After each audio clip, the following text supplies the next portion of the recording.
Tonight we're going to wander through 6 famous alien species theories, not as certainty, not as proof, but as modern mythology, the kind humans create when the world feels too vast, too complex, or too coordinated to be random.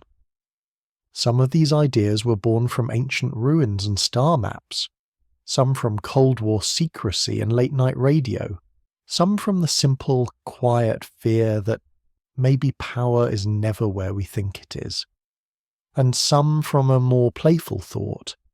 What if the universe isn't empty at all, but crowded, watching, nudging, or simply passing by? As you listen, you don't need to decide what's true. Let these theories behave like drifting clouds.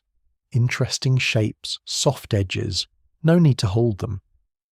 If a chapter feels eerie, remember, we're exploring stories about control because we all crave clarity, and the mind, when it can't find a map, draws one. So settle in, let your breathing slow, let the questions remain unanswered, and let the imagination do what it does best in the dark, gently glow. Control is a strange thing, because it rarely looks like a hand on a steering wheel. Most of the time it looks like a routine, a rule you stopped noticing. A price that rises so slowly you adapt without realizing you adapted. A sentence you repeat in your head that you never chose, but have carried for years like a key you forgot was in your pocket. Control doesn't always arrive as force. Sometimes it arrives as convenience. Sometimes it arrives as comfort. Sometimes it arrives as the quiet resignation of, that's just how it is. And that's why the question behind tonight's documentary, who's really in control, has such a deep grip on the imagination. Not because everyone is secretly hoping for a villain, but because the world can feel like a moving maze. You can do everything right and still end up lost. You can work hard and still feel stalled. You can follow the rules and still feel punished. So the mind begins to look for the steering wheel. It begins to search for the driver. When life doesn't make sense, the brain tries to make it make sense. That's not a flaw. It's one of the brain's oldest survival skills. Long ago, when humans lived close to danger, it was safer to assume there was an agent behind a sound in the bushes, a predator, a rival tribe, something alive, something willing, something with intention. Something caused that, the mind would say. Someone did that. If you guessed wrong, you might waste a little energy. If you guessed right, you might stay alive. But now we live inside systems so big they don't fit inside one mind. Supply chains, algorithms, global markets, politics, culture, advertising, media, trends, incentives, hidden interests, public interests, private fears. A million moving parts, each one nudging the others. And the modern mind, still built from ancient parts, still asks the older question, who did this? When the answer is complicated, when the answer is many things over time with no single mastermind, the mind can feel unsatisfied. Many things is a fog. No one feels like emptiness, and emptiness is hard to live with, because emptiness offers no handle to grab, no target to confront, no story to finish. So the mind reaches for a story. And in the darkest, most cinematic version of that story, the controller is not merely hidden, it is not even human. Because if the human world feels too messy to explain with human motives, then perhaps the motive is not human. Perhaps the intelligence is not human. Perhaps control belongs to something older, colder, smarter, more patient. Something that can wait while we rush. Something that can plan while we react. This is where the alien species theories begin. Not as science, not as proof, but as myth in a modern costume. Myth with satellites and secret bases and classified documents, and strange lights hanging motionless above the horizon. Stories that take the ancient fear of hidden powers and give it a new shape. Not gods in the clouds, but intelligences in the stars. And you don't need to believe any of it to understand why it appears, because the question is real, even if the answers are uncertain. The question is, why does control feel so far away? Sometimes when people say control, they mean something external. They mean institutions, governments, corporations, elites, hidden groups, secret programs. They mean power. They mean the sensation that your life is being shaped by decisions you never witnessed and never agreed to. But control can also be internal. It can be the feeling that your own attention isn't yours anymore, that your impulses have been trained, that your time leaks away into glowing rectangles, that your desires were planted, watered, harvested, that you're living a life you did not consciously design, even though you are the one walking through it. So the control question is both cosmic and intimate at the same time. Who controls the world, and who controls you? In the alien theories, those two questions overlap. They become the same question wearing two masks. The controller is imagined as a species, a presence, a hidden intelligence that intersects with human power, sometimes as a partner, sometimes as a parasite, sometimes as a teacher, sometimes as a jailer. But if you're listening to fall asleep, you don't need to approach these theories like a courtroom. You don't need to collect evidence. You don't need to argue with yourself in the dark. Instead, imagine you're walking through a quiet museum at night. The building is vast and empty. The lights are low and warm. Each theory is a glass case. You can stand close, read the label, notice what's inside, and then move on. You're not required to swear allegiance to any exhibit. You're simply visiting, observing, letting ideas pass through you like a soft breeze through a hallway. Because for tonight the value is not in certainty. The value is in noticing what the stories are made of. Theories about hidden alien control tend to have certain repeating ingredients. One is the sense of missing information, gaps in history, gaps in records, gaps in official explanations. Another is the existence of real secrecy in the world, because of course there is. Governments classify programs, companies hide strategies, individuals hide intent. The world contains genuine concealment, which makes the idea of deeper concealment feel plausible. And then there's the third ingredient, the emotional hunger for pattern. A pattern turns anxiety into structure. A pattern turns confusion into narrative. A pattern says, this isn't random, this is connected. And once the mind finds a pattern, once it believes it sees the outline of a design, it becomes hard to unsee. Like looking at a constellation. The stars were always separate points. But once you see the shape, it feels like a picture. This is how the control question creates its own gravity. If you're someone who has ever felt the world lurch without warning, a betrayal, a sudden loss, a crisis, a headline that makes the future feel smaller, then you know the sensation. The mind goes searching for something stable, something behind the chaos, something that explains why things happen the way they do.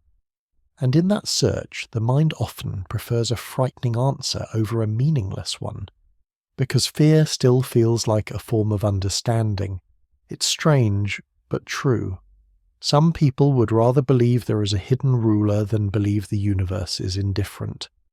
A ruler implies intention. Intention implies predictability.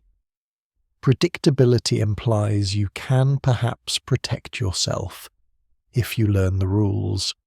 So a theory of alien control can function like a dark lullaby. It's terrifying, yes, but it's also orderly. It replaces the spinning chaos of the world with a single spine, a puppet master, a plan, a purpose. Even if the purpose is cruel, at least it is a purpose. And yet, there is another reason these theories persist, one that is quieter, almost tender. They play with the possibility that humanity is not alone. For many people, the idea of aliens is not only about fear, it's about wonder. It's about the ache of looking at the night sky and feeling both small and special at the same time. The thought that consciousness might exist in other shapes, in other minds, under other suns. The thought that the universe might be crowded with life, humming with intelligence, full of stories we can't hear. The control question then transforms. If there are other intelligences, what do they want? Are they watching? Are they waiting? Did they already arrive? Did they touch our history? Do they shape our future? And then the most human question of all rises beneath it. Do we matter to them? Control, in that frame, is not only oppression. It might also be attention. It might be curiosity. It might be something like parenting, or gardening, or observing a species as it learns to speak. This is why alien theories come in two flavors, the predator and the teacher. Sometimes the alien is imagined as cold domination. Sometimes it is imagined as ancient mentorship. Sometimes it is a jealous rival. Sometimes it is an indifferent scientist. Sometimes it is a silent guardian. The same sky, the same unknown, but painted with different emotional colours. And if you listen closely, you can hear what each version reveals about human life. When people feel exploited, they imagine exploiters. When people feel abandoned, they imagine watchers. When people feel lost, they imagine guides. When people feel trapped, they imagine cages. None of that proves anything beyond the human mind. But it tells you something about the texture of the age. And this age, our age, is one of complicated control. Not control by a single tyrant, but control by incentives, by attention economies, by social pressure, by the silent architecture of platforms, feeds, notifications, by the small psychological hooks that keep us scrolling, buying, comparing, fearing, rushing. So when someone says, "What if aliens are in control?" sometimes what they're truly saying is, "I feel controlled and I don't know by what." And that is honest. It's also exhausting. Because to feel controlled is to feel powerless, and powerlessness makes the nervous system vigilant. It keeps you awake. It keeps you scanning. It keeps you looking for the moment the next shoe drops. A documentary for sleep has a different goal. Not to tighten the nervous system, but to loosen it. So, tonight, we hold the control question gently. Like a smooth stone in your hand. You can feel its shape, but don't have to throw it. You don't have to carve your life around it. You can simply notice it, and then let your fingers relax. And as you relax, consider something simple and grounding. Control is not a single thing. It's layered. There is the control you can't touch. The weather, the past, the choices of other people, the randomness of bodies and budgets and timing. There is the control you can influence, your routines, your boundaries, your habits, your environment, the direction of your attention. And there is a third kind, the control you can surrender, without defeat, without shame, because surrender is sometimes a skill. Sleep is one of the purest forms of surrender. It's you admitting, "I can't manage reality right now. I can't solve the planet. I can't predict tomorrow. I can't fix everything I've ever felt." And the body responds, quietly, "Good. Then rest." So as we begin this journey through alien theories, let that be your permission slip. You're allowed to explore the ideas without absorbing their weight. You're allowed to treat them like bedtime stories for adults. Stories wearing the mask of speculation, stitched together from fear, wonder, and the brain's hunger for meaning. Notice how the words themselves can soften when you stop demanding they prove something. Control becomes influence. Rulers become actors. Secret masters become unknown variables.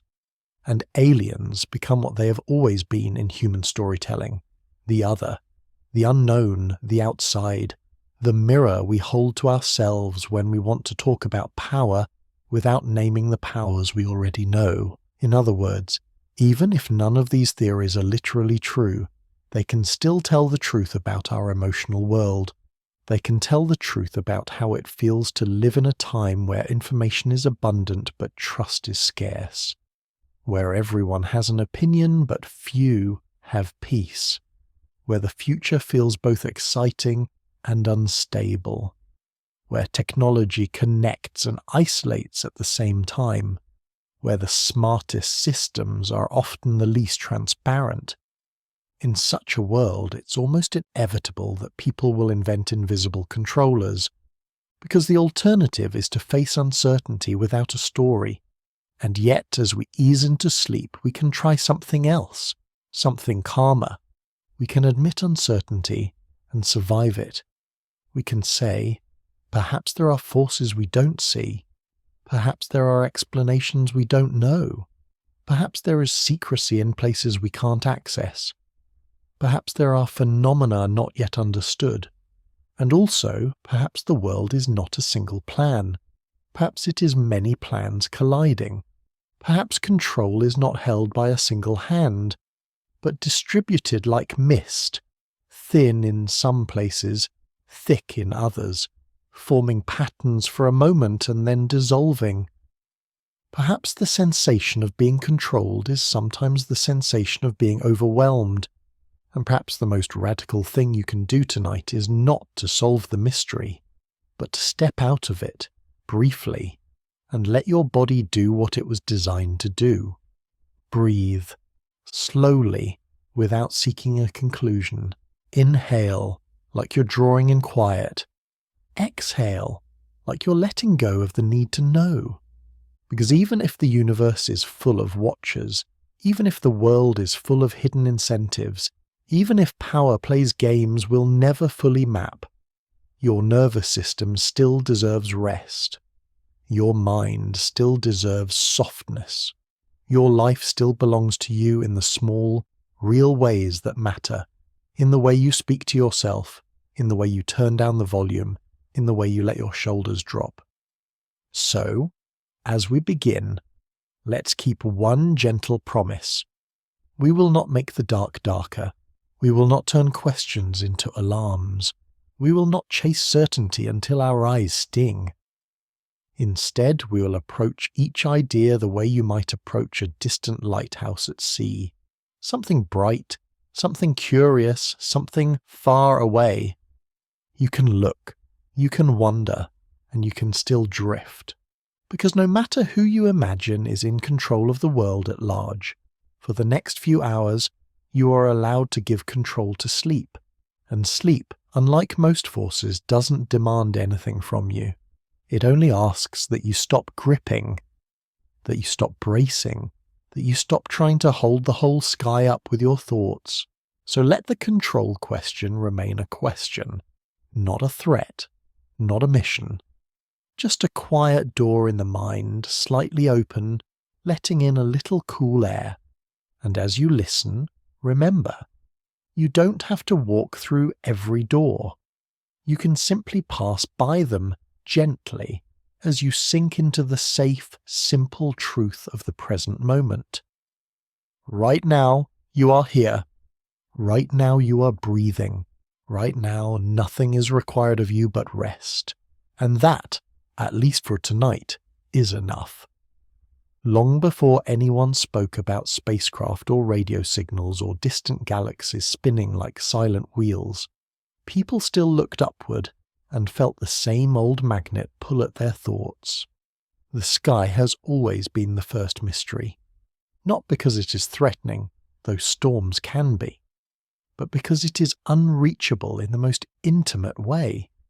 You can stand beneath it your entire life and never touch it. You can watch it change colours, watch it darken and brighten, watch it pour down rain or scatter snow, watch it rip lightning across its own skin, and still it remains above you, distant and indifferent, like a ceiling that never comes closer. So when ancient people tried to explain the world, it makes sense that they explained it through the sky. The sky was where the sun lived, where the moon wandered, where stars held their silent gatherings, where comets arrived like sudden scratches across the night, where meteors flared and vanished, and where birds, the nearest thing to flight we had, seemed to cross between the human world and whatever else existed up there. It's hard to overstate how dramatic a bright object in the sky would feel when you didn't have our modern background noise of planes, satellites, screens, and constant artificial light. For most of human history, darkness was true darkness. Night was not a softened blue.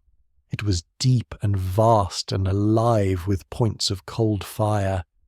It had weight. It had presence. And under that kind of night, the mind doesn't stay small, it stretches, it wanders, it reaches. This is where the ancient visitors idea begins, not as a modern claim, but as a very old human impulse. If something is powerful, mysterious, and unreachable, we imagine it contains intention. We imagine it contains beings. We imagine it contains messages. And in the modern version of this impulse, those beings are often described as aliens. But in older language, they were gods, angels, spirits, sky people, shining ones, messengers, watchers, ancestors, or teachers. Names changed. Symbols changed.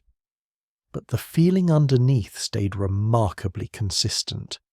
The feeling was, something is up there, and it might be looking back. Now, when people talk about ancient alien species theories, they often point to a specific kind of puzzle, moments in history when human capability seems, at first glance, too advanced for its time. Giant stone structures aligned with celestial events, massive monuments built with precision, stories of knowledge arriving suddenly, myths describing beings who came down from the heavens, taught humanity, and then departed. It's easy to understand the emotional hook of this, because many of these ancient works are genuinely breathtaking, even when you know humans made them. There's a particular sensation you get when you stand in front of something built long ago that still dwarfs you now. It's awe mixed with disbelief.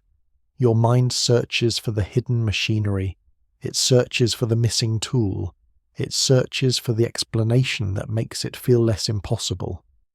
And sometimes, when the explanation is human ingenuity, cooperation, and time, your modern mind still resists. Not because that explanation is weak, but because it is almost too quiet. Human labour does not feel cinematic. It does not feel like lightning. It feels like hands. Hands lifting, hands carrying, hands measuring, hands chiseling, hands repeating the same movement thousands of times until stone obeys. It's slow, it's patient, it's ordinary, and yet it creates extraordinary things. So one reason ancient alien theories persist is that they upgrade the story into something more dramatic. They replace 1,000 small human efforts with a single spectacular intervention. A teacher from the stars, a blueprint from above, an intelligence that made the impossible possible. But to really understand this theory, without arguing for or against it, we have to listen to it like we're listening to a song, not only to the lyrics but to the mood, the emotional need it answers. The ancient visitor story answers 3 needs at once: First, it explains human leaps in knowledge. Second, it connects humanity to the cosmos. Third, it gives the past a secret. And secrets feel delicious to the mind, especially when the present feels dull or confusing. The idea that a hidden truth is buried under history gives life a sense of depth, like there's a second world behind the world. So imagine an ancient landscape at night. No streetlights, no cities glowing from the horizon, no constant hum of electronics, just wind, firelight, and stars that feel close enough to touch. In that setting, a rare astronomical event, an eclipse, a bright comet, a meteor shower, would feel like a commandment. It would feel like a message. It would raise questions that demand answers. What does it mean? Who sent it? What are we supposed to do? And from there, stories grow. Stories gather. Stories repeat. Stories become tradition. A myth is simply a story that has lived long enough to become architecture in the mind of a culture. It becomes a way people organize reality. And when myths say, beings descended from the sky, it doesn't necessarily mean people were describing spaceships. It means they were describing the feeling of the sky as a place of power. But the modern, ancient alien theory takes the myth and turns it literal. It says, those weren't metaphors, those were reports. And that's where the puzzle becomes soothingly interesting, because the theory doesn't only talk about structures and myths, although those are the popular talking points. At its core, it asks a more subtle question. What if our history contains contact? Not conquest, not invasion, just contact. Just a moment when something non-human intersected with us, the way a traveller intersects briefly with a small village, leaving behind a tool or an idea that changes the village forever. This is in some ways a gentle theory. It imagines control as guidance rather than domination. It imagines the aliens not as tyrants but as teachers. It imagines the past as a classroom, humanity as a young species being nudged toward complexity. And if you're listening at night, tired, wanting your mind to slow, that gentler version is important, because there's a difference between control as oppression and control as direction. If the ancient visitor theory is true in any sense, literal or symbolic, then control might have looked like instruction. A small push here, a warning there, a tradition seeded like a grain in soil, a set of rituals that, over generations, become a civilization's spine. Even without aliens, we know this happens among humans. We see it when one culture influences another. We see it when a travelling scholar introduces a new method. We see it when a new tool spreads. We see it when ideas leap borders and take root. So ancient visitor stories are, at minimum, a reflection of that reality. Contact changes species. Now consider why ancient structures are so often part of this discussion. It is not only because they are impressive, it is because they are enduring. A book can burn, a voice can vanish, a ruler can be erased from records, but a mountain of stone, stacked and aligned, survives you, survives your enemies, survives even your language. Monuments are stubborn. They remain long after the builders are dust, and this creates a psychological effect. We stand in front of ancient stone, and we feel like we are looking at a message, like the past is trying to speak. But it speaks in a language of weight and angle and shadow, so we interpret. We interpret the alignments, the measurements, the geometry. We interpret the carvings, the symbols, the myths connected to the site. And because interpretation is creative, different minds see different things. Some see proof of alien blueprints. Others see proof of human brilliance. Others see religious expression. Others see politics, a king's desire to be remembered. All of these can be true at once, depending on what you're looking at. But the alien theory focuses on the moment of too perfect, the alignment that seems exact, the stone that seems too heavy, the construction that seems too ambitious. It's worth noting gently that humans underestimate other humans. Modern people often imagine ancient people as primitive because ancient people lacked our devices. But lacking devices does not mean lacking intelligence. It means having different priorities and different methods. If your life depends on seasons, you become attentive to the sky. If your community depends on collective labor, you develop coordination. If your spiritual worldview is woven into architecture, you build not for convenience, but for meaning. And meaning can move mountains, literally when enough people agree to carry stones. Still, the ancient alien theory doesn't go away, because it is not only about engineering, it is about the emotional gap between "I can't do that" and "someone did that." When we can't imagine ourselves doing it, we imagine someone else. And sometimes someone else becomes something else, something beyond us, something that makes our awe feel justified. Because awe is a kind of surrender. Awe is the mind admitting, "This is bigger than me," and surrender can feel uncomfortable unless it is wrapped in a story that says, yes, it's bigger than you, because the builders were bigger than you. So the visitor theory eases the discomfort of awe by giving it a source. But even in this, there is a hidden complement to humanity, because the theory assumes we were worth visiting, worth teaching, worth interacting with. That's a tender idea, even if it's only a story. It suggests that intelligence in the universe notices intelligence, that consciousness recognizes itself, that a mind somewhere looked at Earth and found it interesting enough to approach. Now imagine the potential motives not as certainty, but as possibilities that reveal human concerns. One motive is curiosity, like scientists observing a rare species. Another is stewardship, like gardeners tending a landscape. Another is experimentation, like engineers testing a concept. Another is legacy, like travelers leaving a mark. And another is rescue, like a lifeboat arriving at a drifting ship.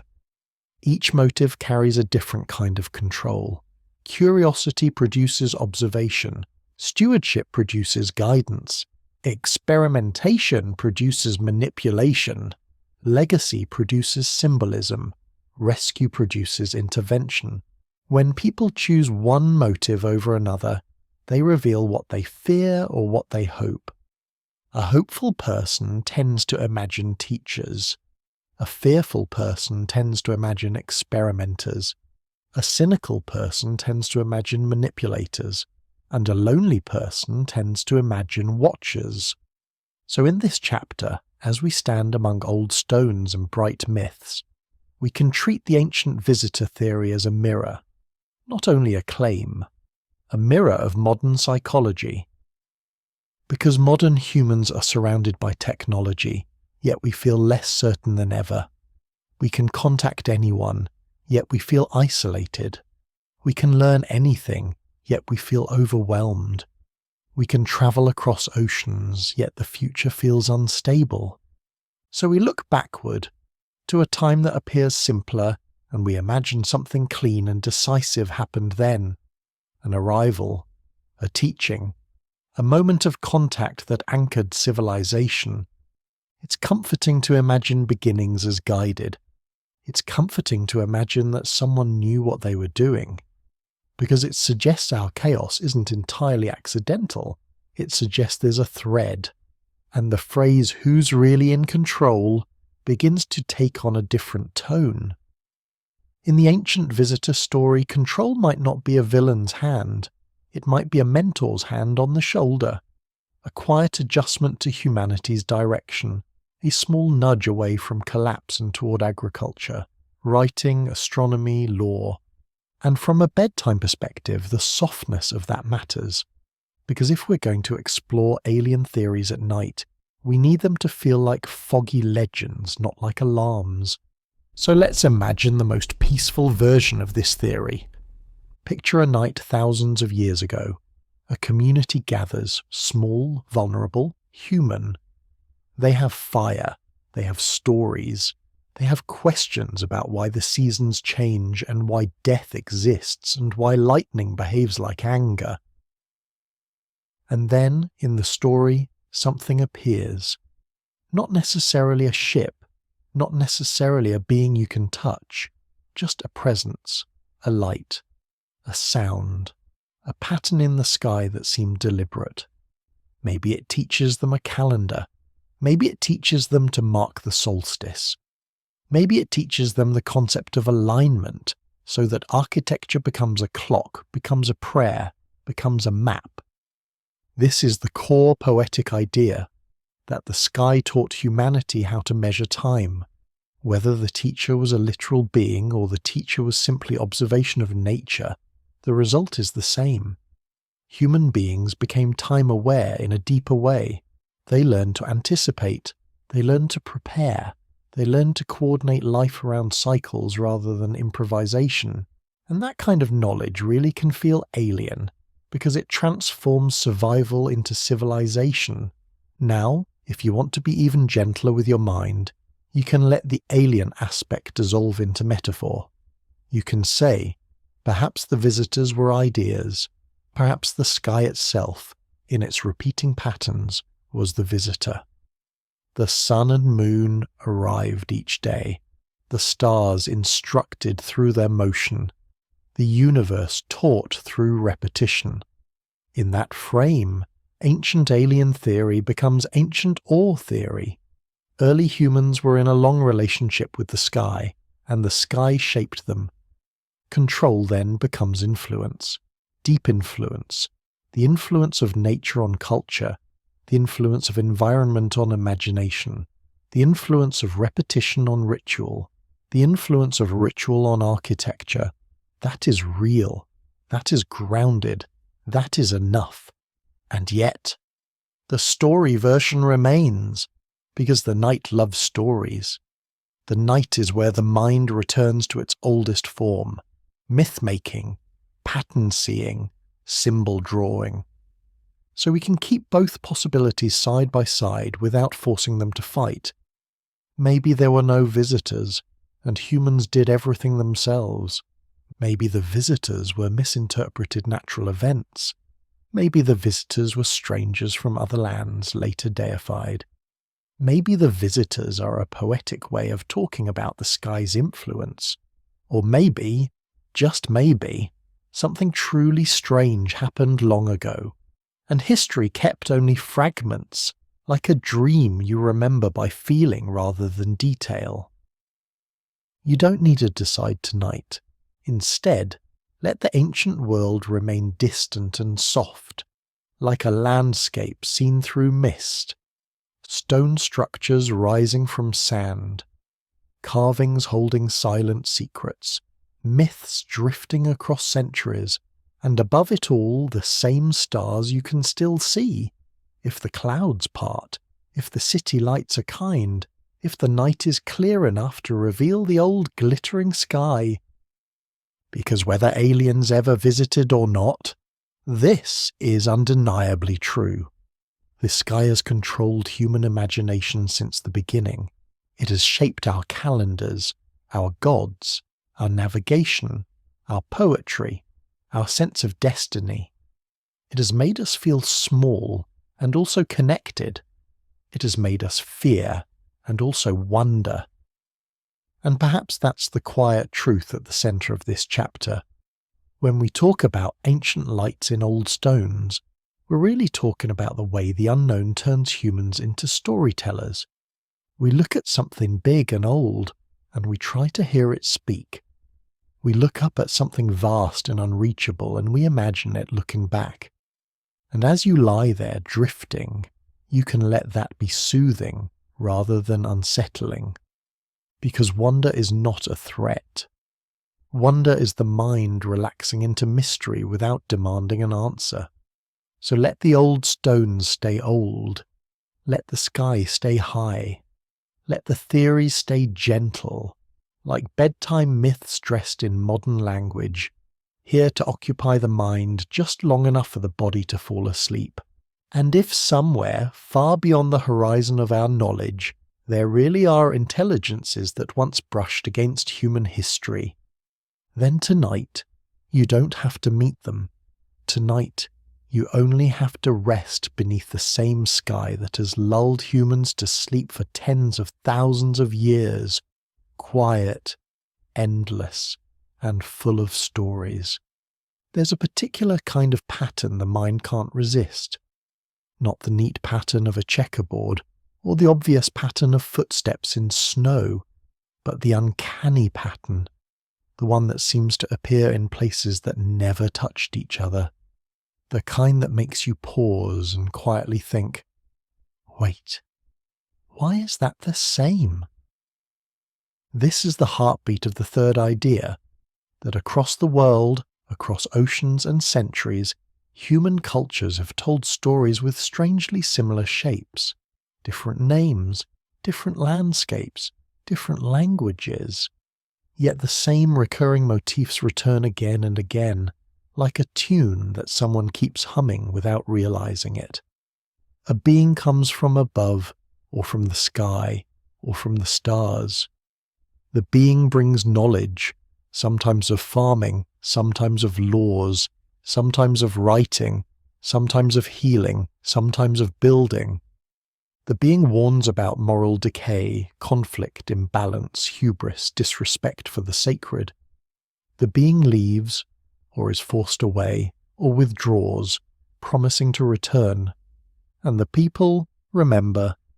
They carve it into stone. They stitch it into ritual. They encode it into song. They tell the children. They tell the children who become elders. They tell it again. When modern ancient visitor theories look at this, they often say, this isn't coincidence. This is evidence of a shared event. One contact, many witnesses, or many contacts, a repeated pattern of contact, a consistent signature of something non-human interacting with humanity at its early edges.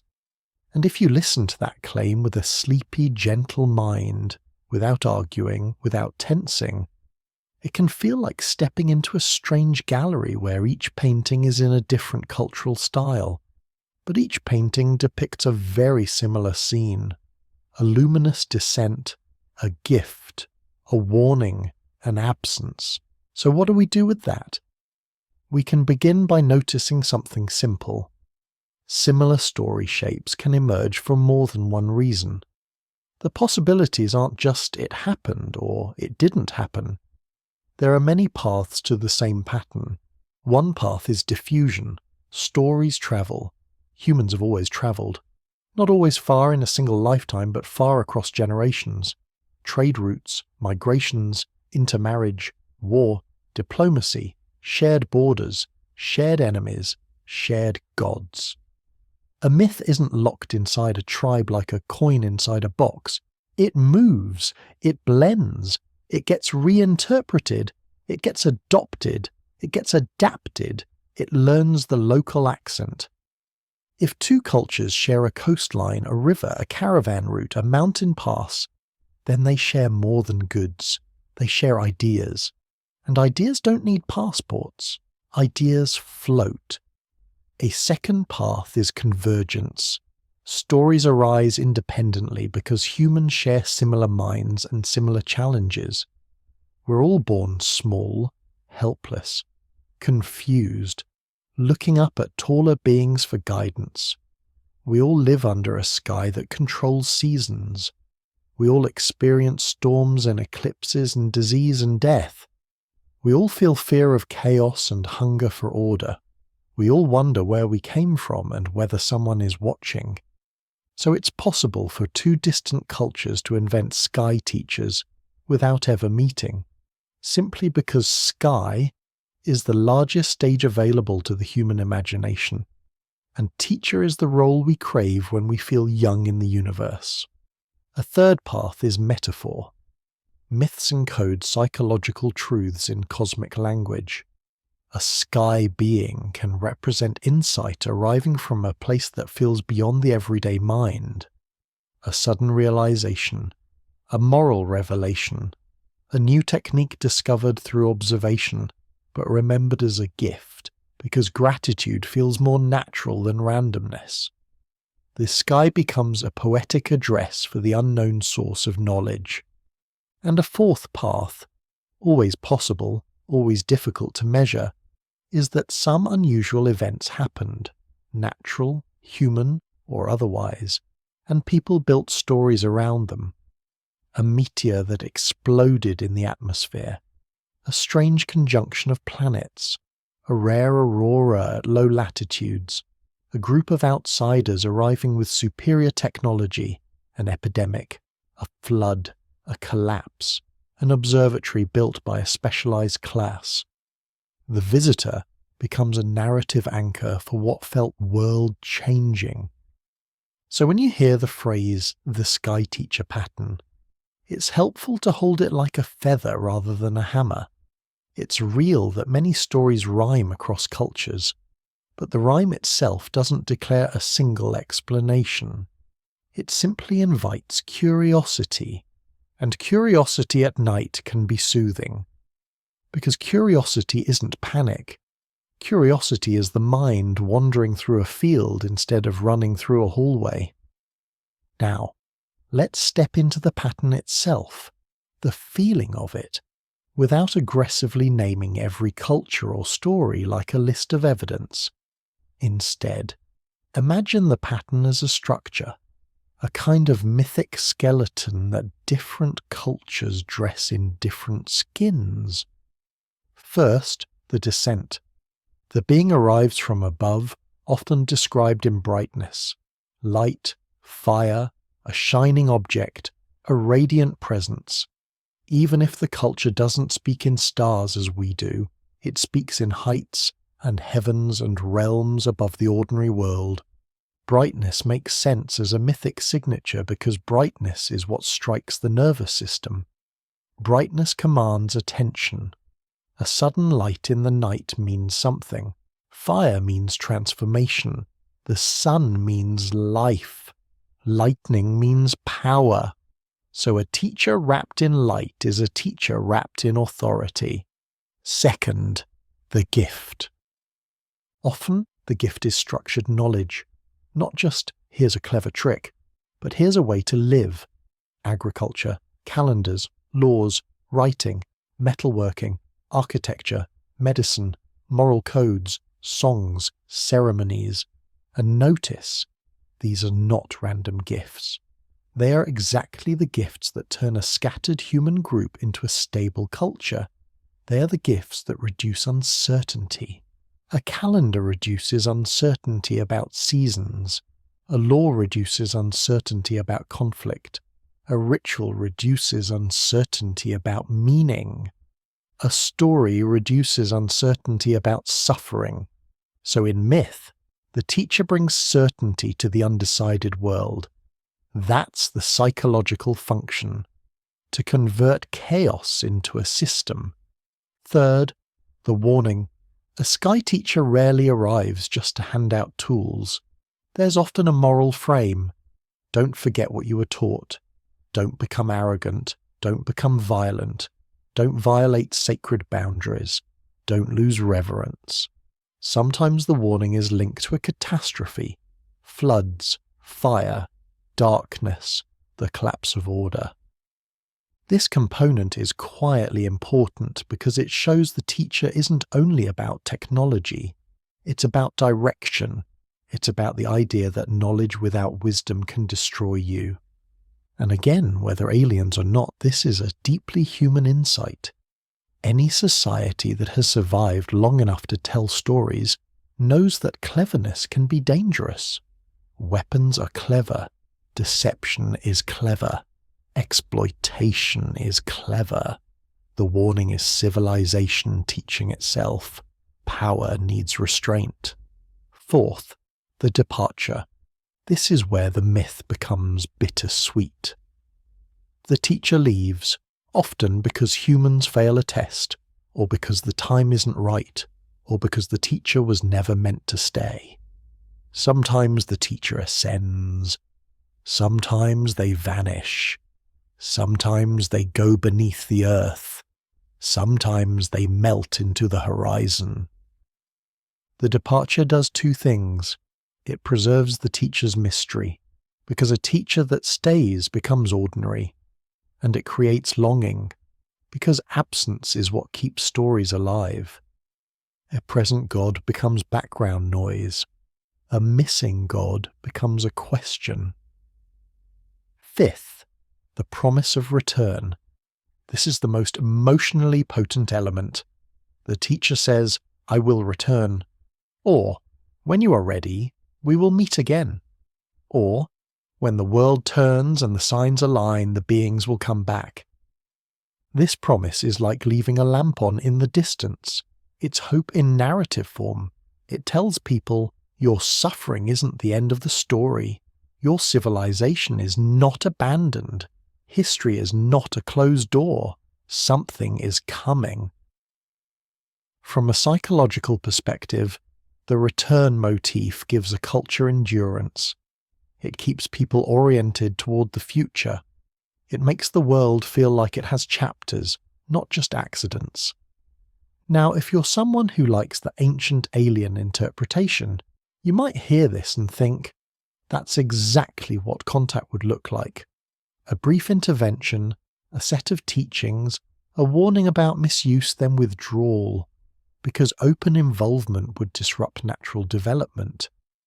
And the promise of return could be a way to keep the story alive until a later stage of human maturity. And if you're someone who doesn't like that interpretation, you might think, that's exactly what human storytelling looks like. A hero arrives, changes the world, leaves, becomes myth, becomes a moral teacher, becomes hope, becomes structure. Both readings can sit beside each other without fighting, especially at night. Because both readings agree on a core truth. Human beings have always been in dialogue with the unknown, and the sky is the biggest unknown we've ever had. But the truly interesting part isn't just that these motifs exist, it's how they persist, because stories don't survive for thousands of years unless they provide value. Not necessarily factual value, sometimes emotional value, social value, moral value. A myth is a tool. It helps a community do something, coordinate, obey, celebrate, grieve, endure. So what is the Sky Teacher myth doing? It's doing something very subtle. It's legitimizing knowledge by giving it an origin beyond human ego. If a law is said to come from a Sky Teacher, it's harder to argue with it. If a calendar is said to be given from above, it feels sacred, not negotiable. If a ritual is taught by a shining being, it becomes more than a habit, it becomes an identity. This is why, in many cultures, the most important rules are not invented. They are received, they are revealed. Because revealed rules bypass the messy human debate of who made this and why. They become bigger than politics. They become larger than the tribe's current leader. They become timeless. So one skeptical way to read the pattern is, Sky Teachers are a cultural technology for establishing authority and coherence. But there's a softer, more human way to read it too. Humans want to feel guided because guidance feels safe.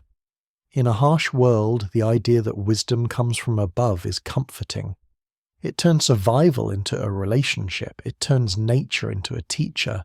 It turns history into a lesson. And when people say, above, they don't always mean literal space. They mean beyond me. They mean bigger than my fear. They mean greater than my confusion. Now there's a strange twist in these patterns that often gets overlooked. Many sky teacher myths are not only about receiving knowledge, they're about being watched. Sometimes the teacher isn't just a giver. Sometimes the teacher is an observer, a judge, a witness, someone who records your behavior, someone who weighs your moral life like a scale. That component of being watched is psychologically powerful. It reduces certain kinds of chaos. It discourages betrayal. It encourages cooperation. Even if the watcher is imaginary, the effect can be real. People behave differently when they believe they are seen. So the who's in control question begins to bloom in a new way. Control might not mean direct steering. It might mean surveillance. It might mean evaluation. It might mean, at least in story form, the presence of a moral audience. And if you've ever felt that late-night sensation of the world being too quiet, too open, too exposed, you can feel why that motif resonates. The universe is huge.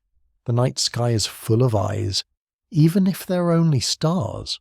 The myth says those eyes might belong to someone.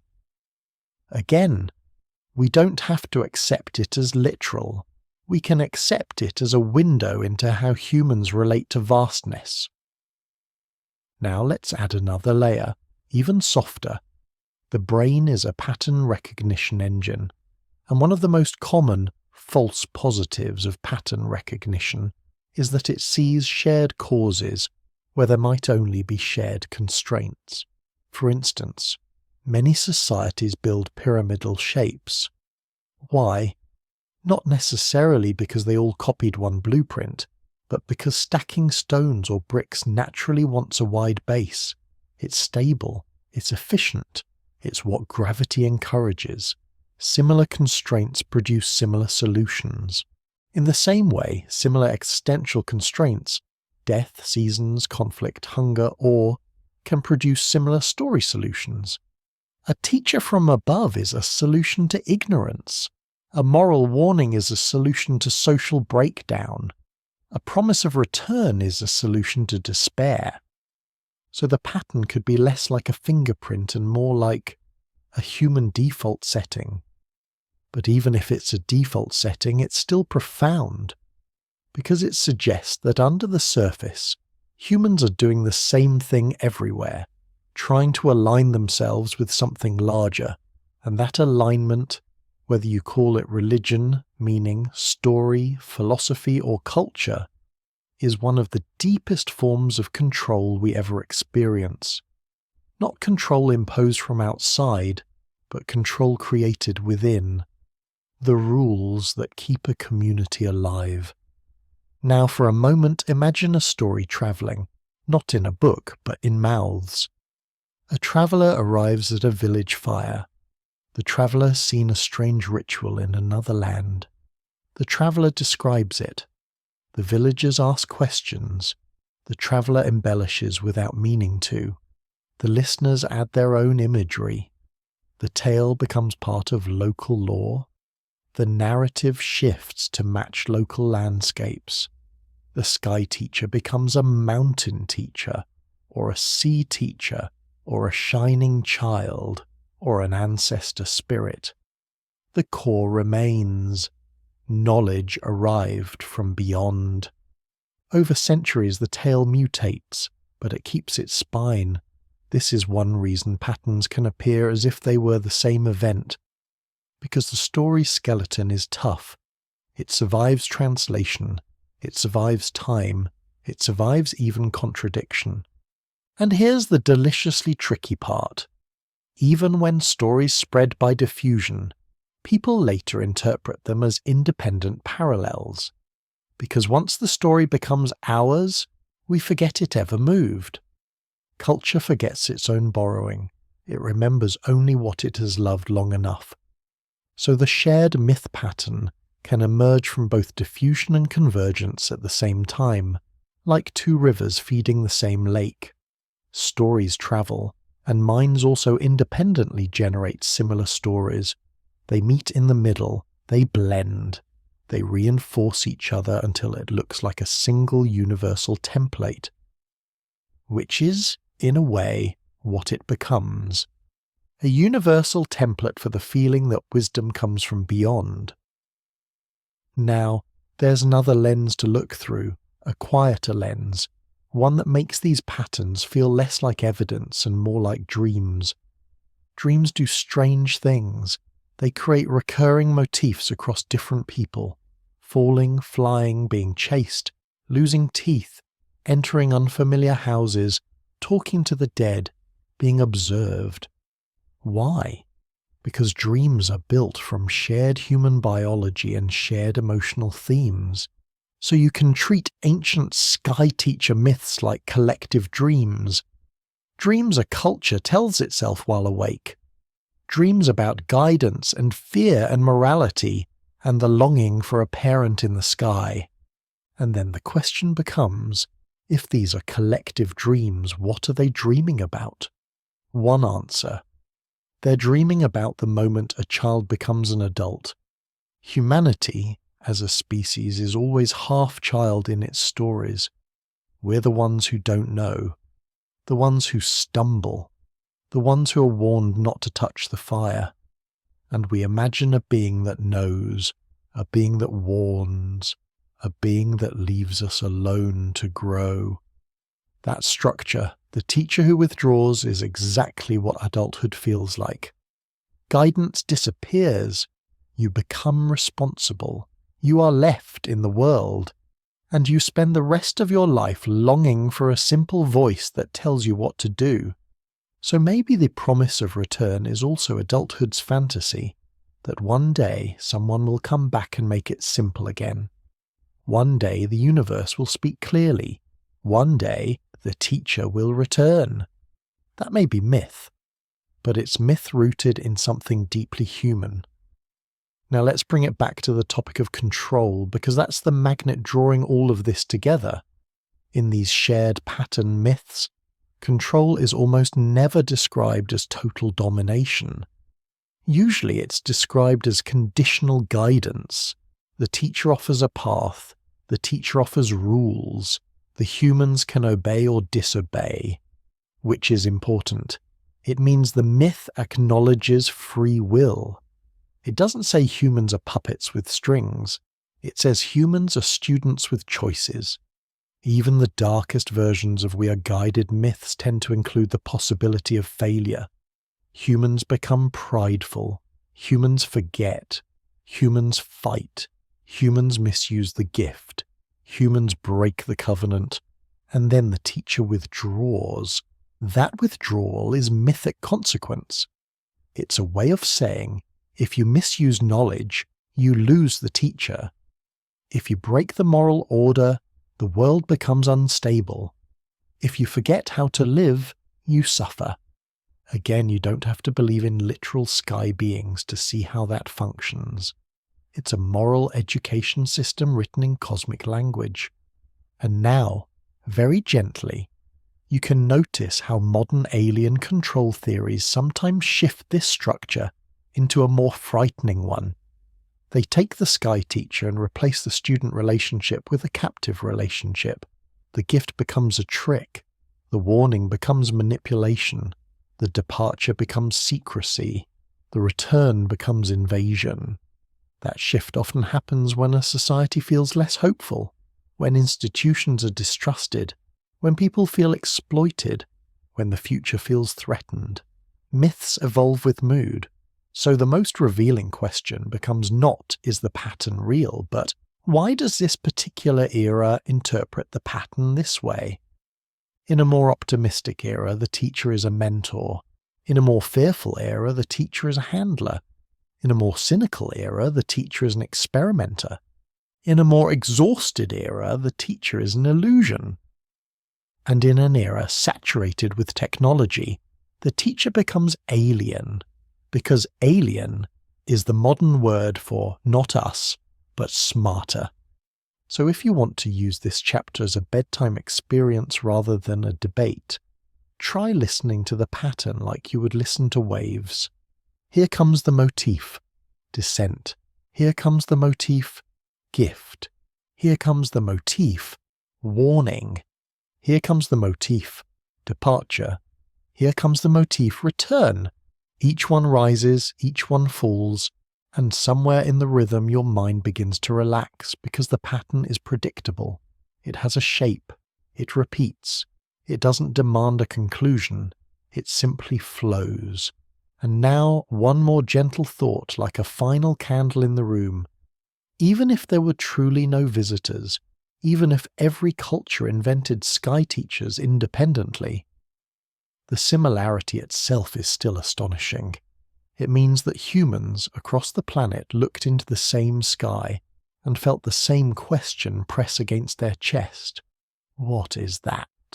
What are we? How should we live?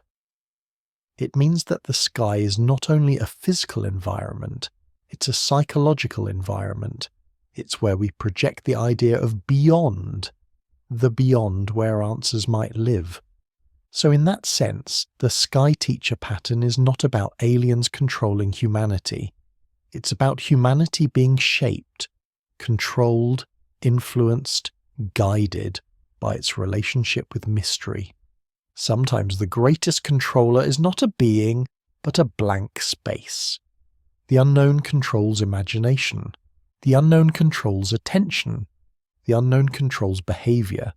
When you don't know what something is, you are more likely to respect it, or fear it, or worship it, or build rituals around it. And perhaps that's the quiet truth behind the recurring myths.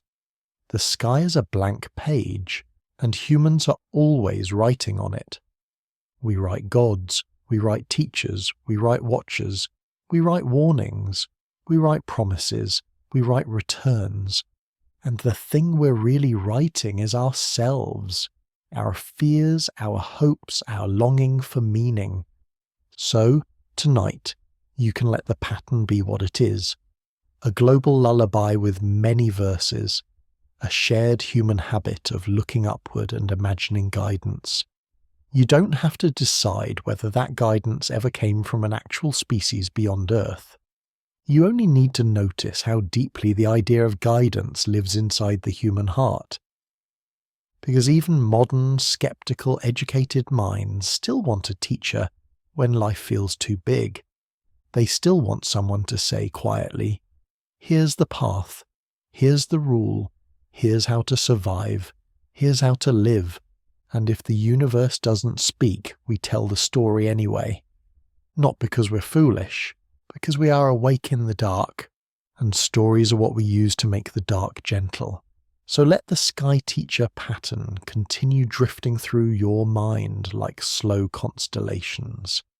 Similar shapes, different names, a descent like a falling star, a gift like fire, a warning like thunder in the distance, a departure like dusk, and a promise far away like the first hint of dawn, soft, unresolved, and comforting simply because it exists.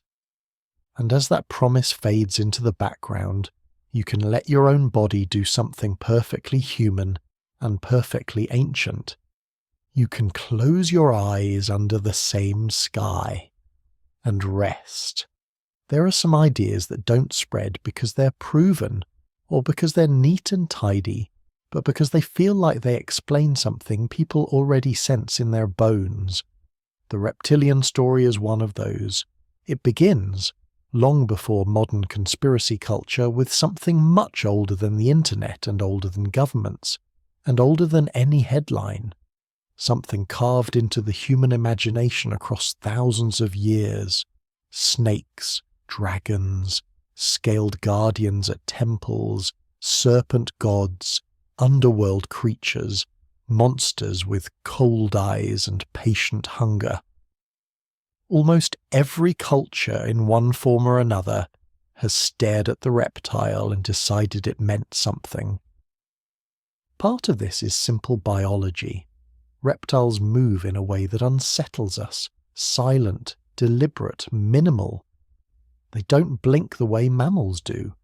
Their faces don't show the emotional transparency we're used to reading in each other.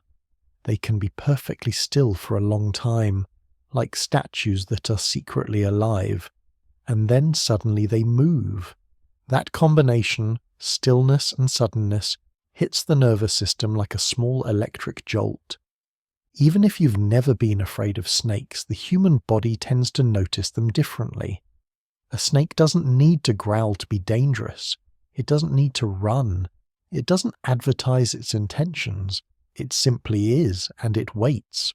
So the reptile becomes an obvious symbol for a very specific kind of fear. The fear of the hidden predator. The fear that danger doesn't always look like danger. The fear that something can be close, quiet, disguised, and watching. And once that symbol exists, it's easy for it to migrate from nature into politics, from the jungle into the courtroom, from the swamp into the palace. Because the moment people feel betrayed by power, cold policies, indifferent decisions, smiling leaders whose words don't match outcomes, the mind starts reaching for a metaphor that fits. What is the opposite of warm-blooded humanity? What is the opposite of empathy? What is the opposite of a face you can read? A cold-blooded creature, a creature that looks at you like a calculation. And that is the soft psychological doorway where the modern reptilian theory enters. In its modern form, this story usually claims that a hidden non-human species has infiltrated human leadership. Governments, royalty, finance, media, sometimes by blending in, sometimes by disguising themselves, sometimes by shape-shifting. It suggests that what looks like human power struggles are underneath something else entirely, a predatory intelligence playing a longer game. Now it's important, especially in a documentary for sleep mood, to hold this as what it most often is in real life, an unverified claim, a modern myth, and a lens people use when they feel confused, powerless, or suspicious of institutions. You don't have to treat it as literal to understand why it grips people. You can listen as if you're hearing a dark folk tale told around a digital campfire. Because the power of the reptilian story isn't in evidence, it's in texture. It feels cold. It feels plausible in a cinematic way. It feels like it would explain why some decisions seem to harm the very people they claim to serve. Why compassion sometimes looks absent at the top. Why systems can feel designed to extract, to grind, to keep people running in place. And the human mind loves explanations that turn a messy web into a single thread. If you've ever watched the world and thought, even for a moment, this doesn't feel human, then you already understand the emotional fuel behind the reptilian narrative. It's not just about aliens, it's about the feeling that the people steering the ship are too calm while the passengers panic. So the myth says, of course they're calm, they're not like us. And notice how the myth uses the oldest trick of storytelling. It makes the villain physically different.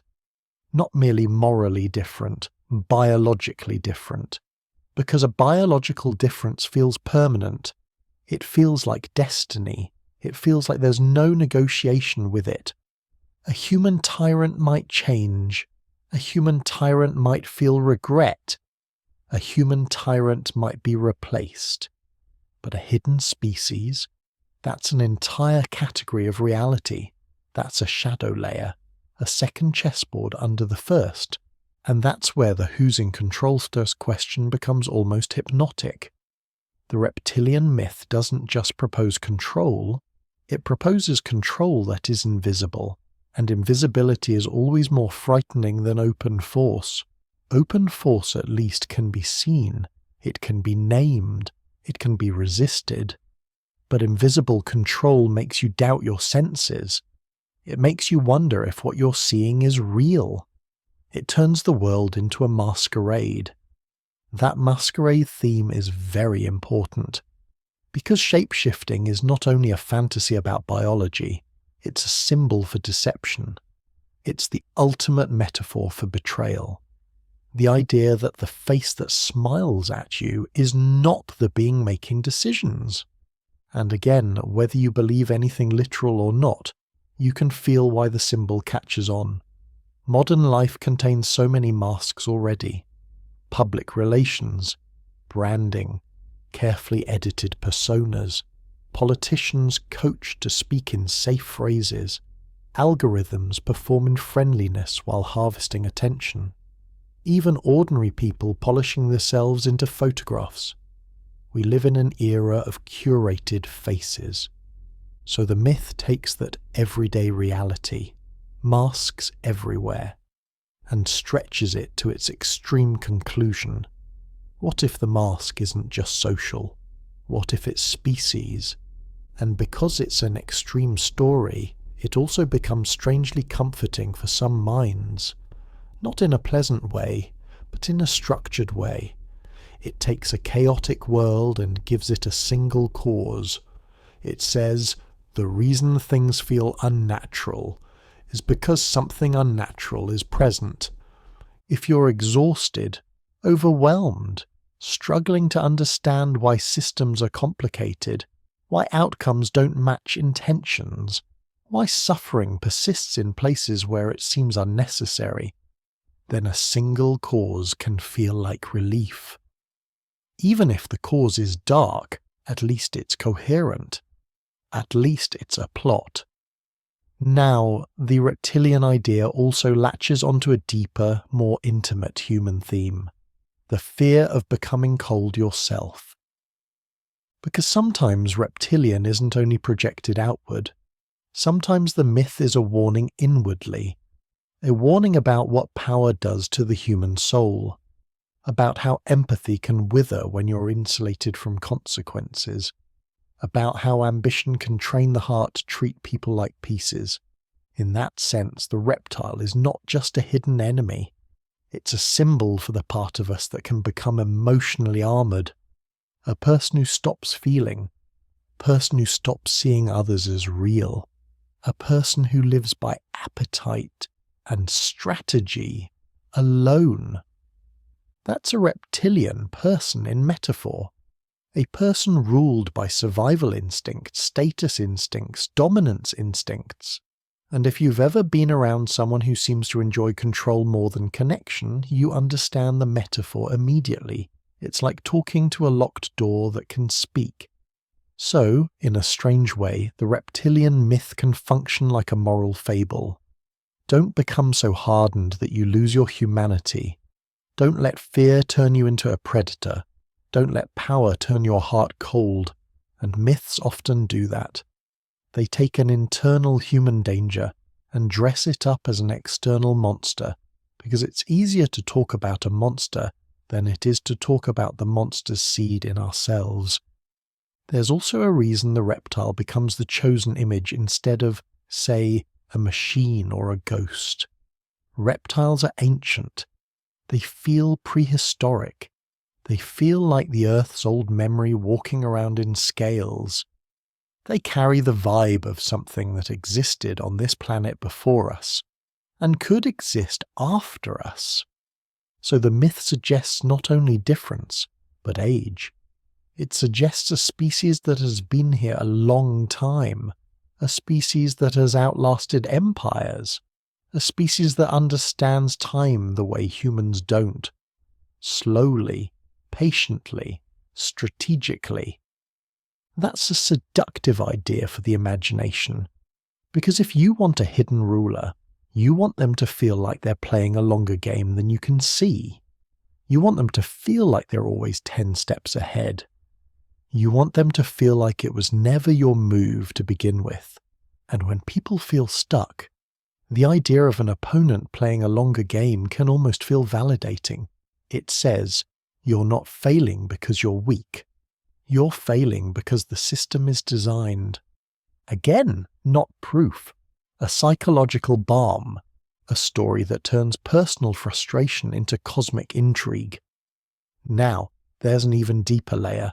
One that's quieter and more archetypal. The serpent has always carried dual meaning. It is not only danger, it is also knowledge. It sheds its skin. It renews itself. It lives close to the earth. It appears at thresholds, between grass and stone, between garden and wilderness, between life and death. That's why serpents can represent both temptation and wisdom, both poison and medicine.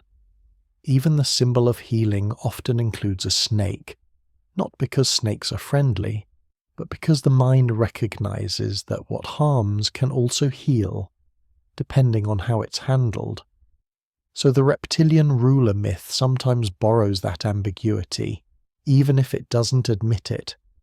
It flirts with the idea that the hidden thing could be both powerful and instructive, like a harsh teacher. A teacher that forces humanity to evolve through pressure. Some people find that idea strangely soothing, that suffering has a purpose, that resistance makes us stronger, that the world is a test, that we're being shaped. But it can also become psychologically risky if taken too literally, because it encourages the mind to see enemies everywhere.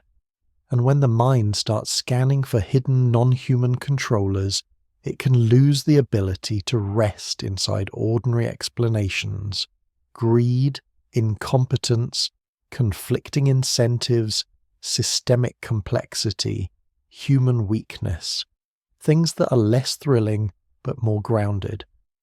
So the gentlest way to approach this at bedtime is to treat the reptilian idea as a symbolic story about cold power. A bedtime myth about the face that smiles while the hand calculates. A modern dragon story. A warning that systems can become predatory without a single villain in the room. And when you hold it that way, like a symbolic lantern rather than a literal alarm, it becomes oddly useful. It helps you name a real emotional experience, the experience of feeling unseen by power. The experience of feeling like empathy has been replaced by efficiency. And once you can name that feeling, you can also set it down, at least for the night. Because bedtime is not the hour for hunting invisible rulers. Bedtime is the hour for returning to what is immediate and real. The weight of your blanket, the rhythm of your breath, the heaviness behind your eyes. If the reptilian myth is an image of cold control, then sleep is the opposite image. Warm surrender. Sleep is you stepping out of the game board entirely, out of strategy, out of vigilance, out of scanning. And that in its own small way is a kind of freedom. So let the reptilian story remain what it does best in the dark. A shadowy folk tale about masks and power, and the fear of being manipulated. Let it drift past you like a slow cloud. Interesting shape, soft edges, no need to chase it. Because whether the world is run by humans, by systems, by incentives, by accidents, or by mysteries we don't understand, the one control you can practice right now is simple.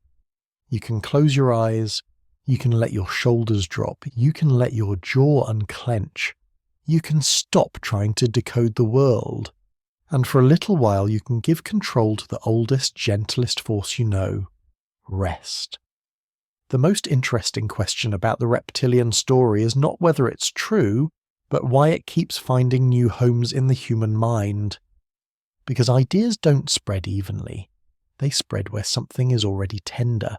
They spread where there's a gap. They spread where a person is hungry for an explanation that feels solid. And they spread where the world feels too complicated to hold all at once. The reptilian myth is, in many ways, a story that thrives in moments of distrust. Not just political distrust, though that's part of it, but a deeper distrust in the sense-making systems around us.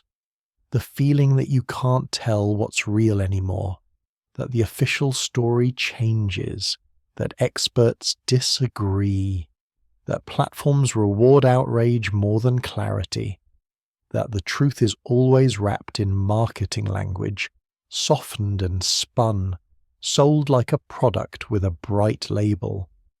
When trust breaks, the mind starts building its own maps, and a broken map is still better than no map at all.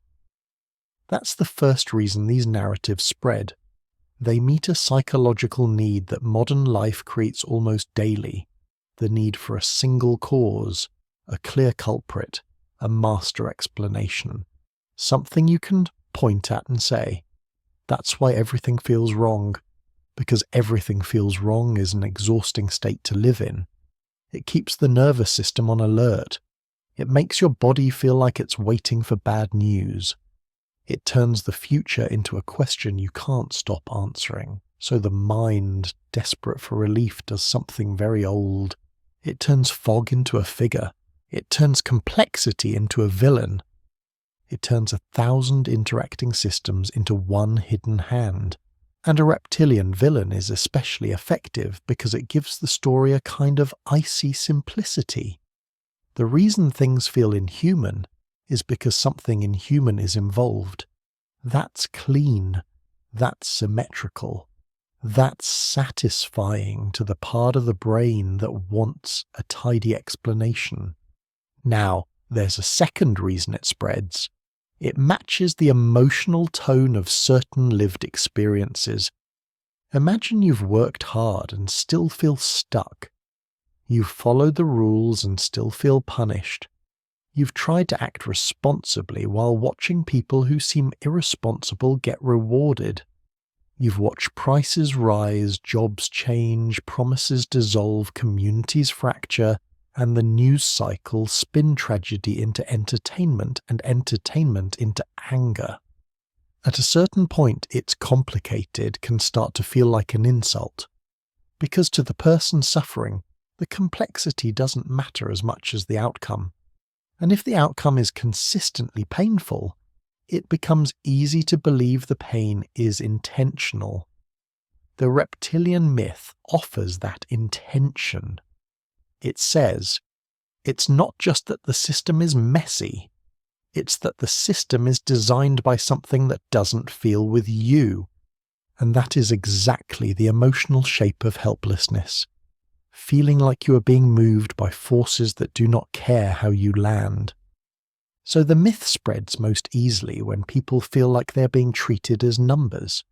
Because when you're treated as a number, you begin to imagine the people above you as machines, or monsters, or cold-blooded strategists.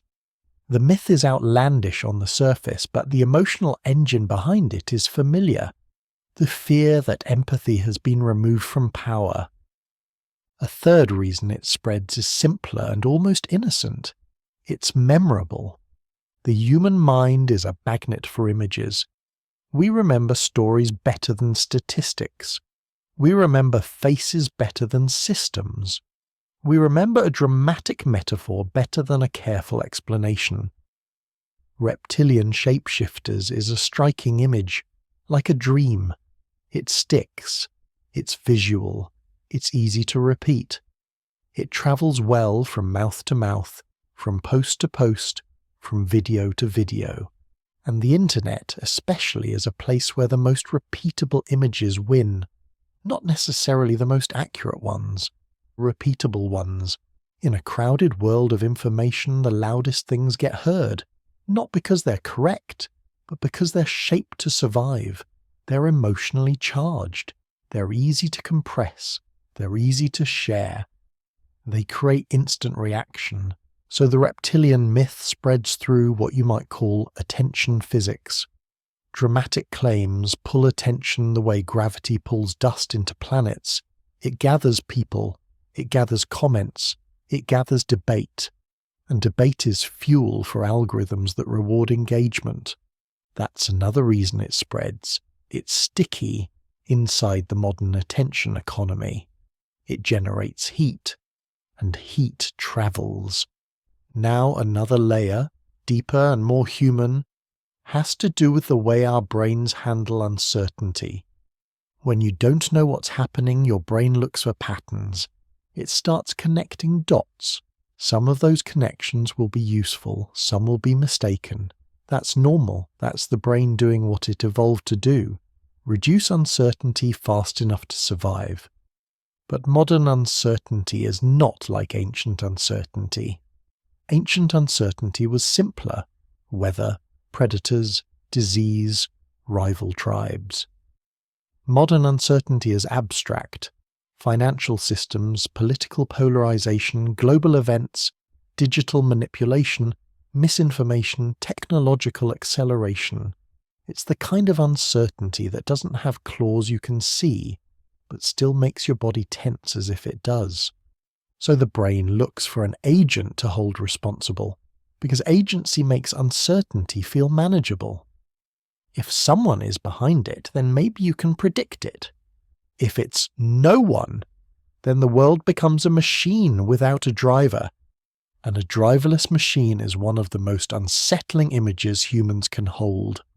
So conspiracy narratives, of all kinds, spread in times when systems feel driverless, when people feel like no one is accountable, when the message is always, "That's just how it is," even as daily life gets harder. The reptilian myth is one dramatic form of putting a driver back into the machine, but it also has a darker function. It protects the mind from the ache of randomness. Because randomness is a kind of existential insult, it suggests there's no reason for suffering, no moral logic, no story arc, no hidden justice, just events. And while some people can accept that, many can't, not because they're weak, but because humans are meaning makers. We don't like pain without narrative. We don't like loss without reason. We don't like feeling like the universe is not even paying attention.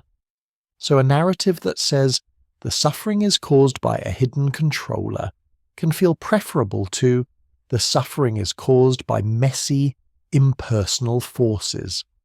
At least the first one makes the suffering legible. At least the first one makes it about something. And this is where the myth becomes both seductive and risky.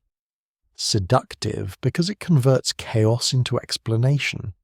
Risky because it can convert caution into obsession, turning ordinary uncertainty into a constant hunt for hidden enemies.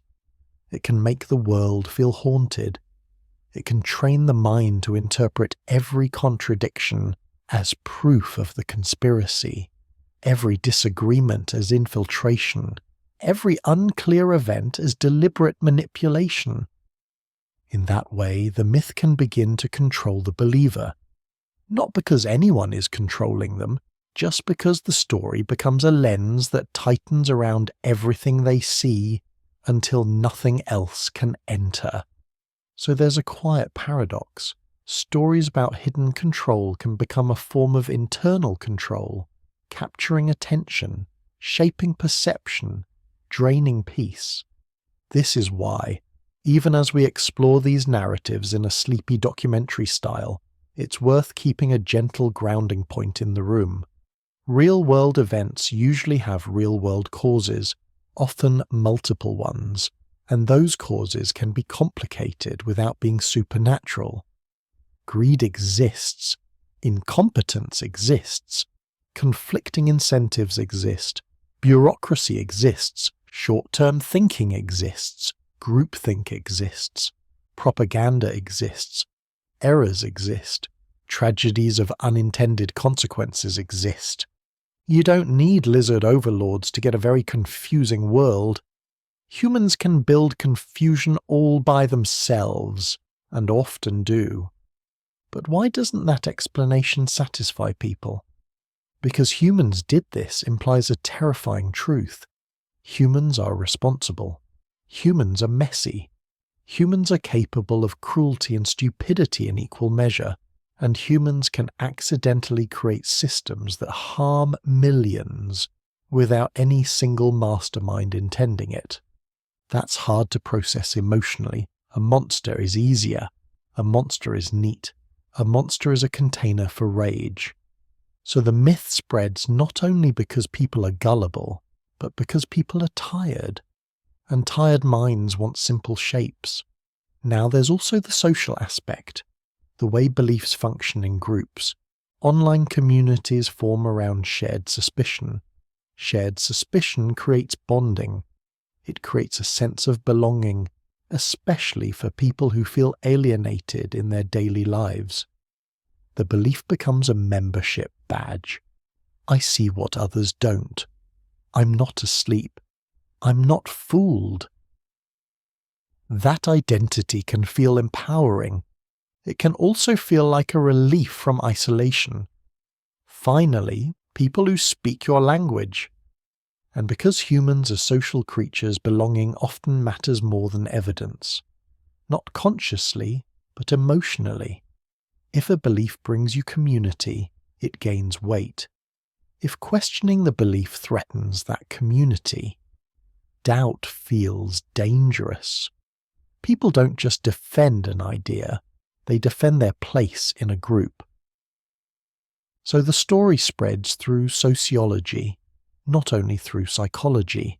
There's also a cultural reason. Modern life has trained us to expect hidden layers. We live in a world where a clean interface hides complex code, where a single button triggers invisible networks, where deep fakes exist, where scams imitate reality, where marketing is designed by psychology, where truth is often presented by people with incentives. So the notion of hidden layers is no longer strange. It's normal. And once hidden layers feel normal, the leap to hidden rulers feels smaller.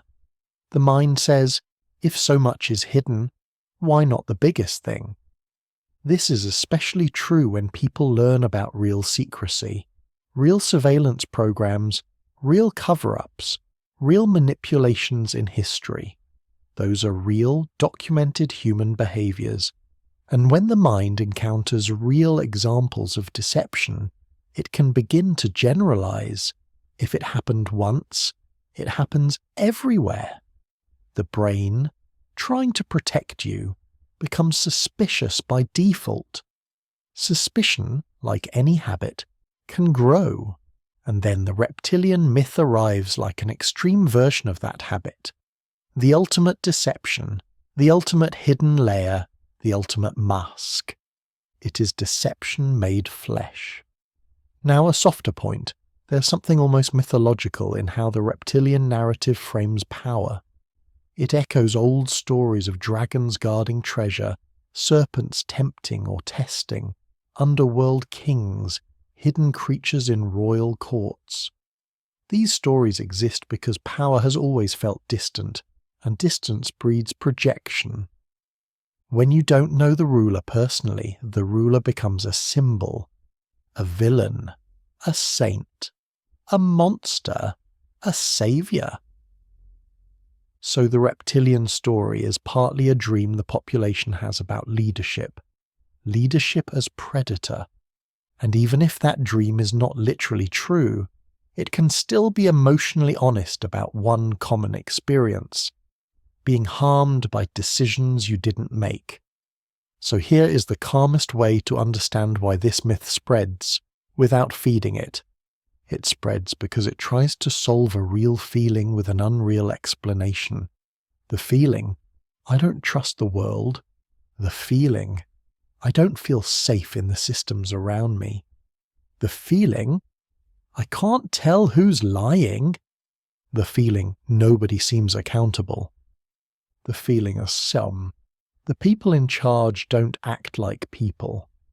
Those are human feelings, common feelings, especially in stressful times. The reptilian myth is one way of narrating them, but you can narrate them in ways that help you rest, rather than ways that keep you awake at night scanning shadows. You can say, the world is complex and I'm overwhelmed. You can say, I need boundaries with information. You can say, I need rest more than answers tonight. You can say, I can't solve power structures at 2 a.m. And that last one is the most important for a documentary for sleep, because the mind loves to chew and chew and chew. But sleep isn't built from chewing. Sleep is built from letting go. So if you notice your brain trying to take this story and turn it into vigilance, turn it into a game of spotting hidden enemies, give yourself permission to step back. This is storytelling. This is a lens. This is a modern myth about power and masks. You can let it drift. You can let your attention loosen. Because the deepest truth in the room is not about reptilians or rulers. The deepest truth is that you are allowed to be safe for a few hours, even if the world is not fully understandable. You are allowed to put down the burden of global interpretation. You are allowed to stop watching the watchers, and if control exists anywhere in your life tonight, let it be small, gentle, and yours. The control of turning your focus back to your breath. The control of relaxing your shoulders. The control of allowing uncertainty to remain unanswered. The control of letting the mind become quiet water, until the stories blur at the edges, until the world becomes distant, until sleep arrives. Soft, steady, and unbothered by the need to know who sits behind every curtain. There's a certain image that has become so familiar, it almost feels like it has always existed in the back of the human mind. A small figure, thin-limbed, still as a shadow, with a large head and wide, dark eyes that reflect no obvious emotion, no roar, no teeth, no fur, no warmth, just a presence that seems to look straight through the skin and into the thoughts underneath. The Greys, as they're often called, are less like monsters in the old folkloric sense and more like something colder.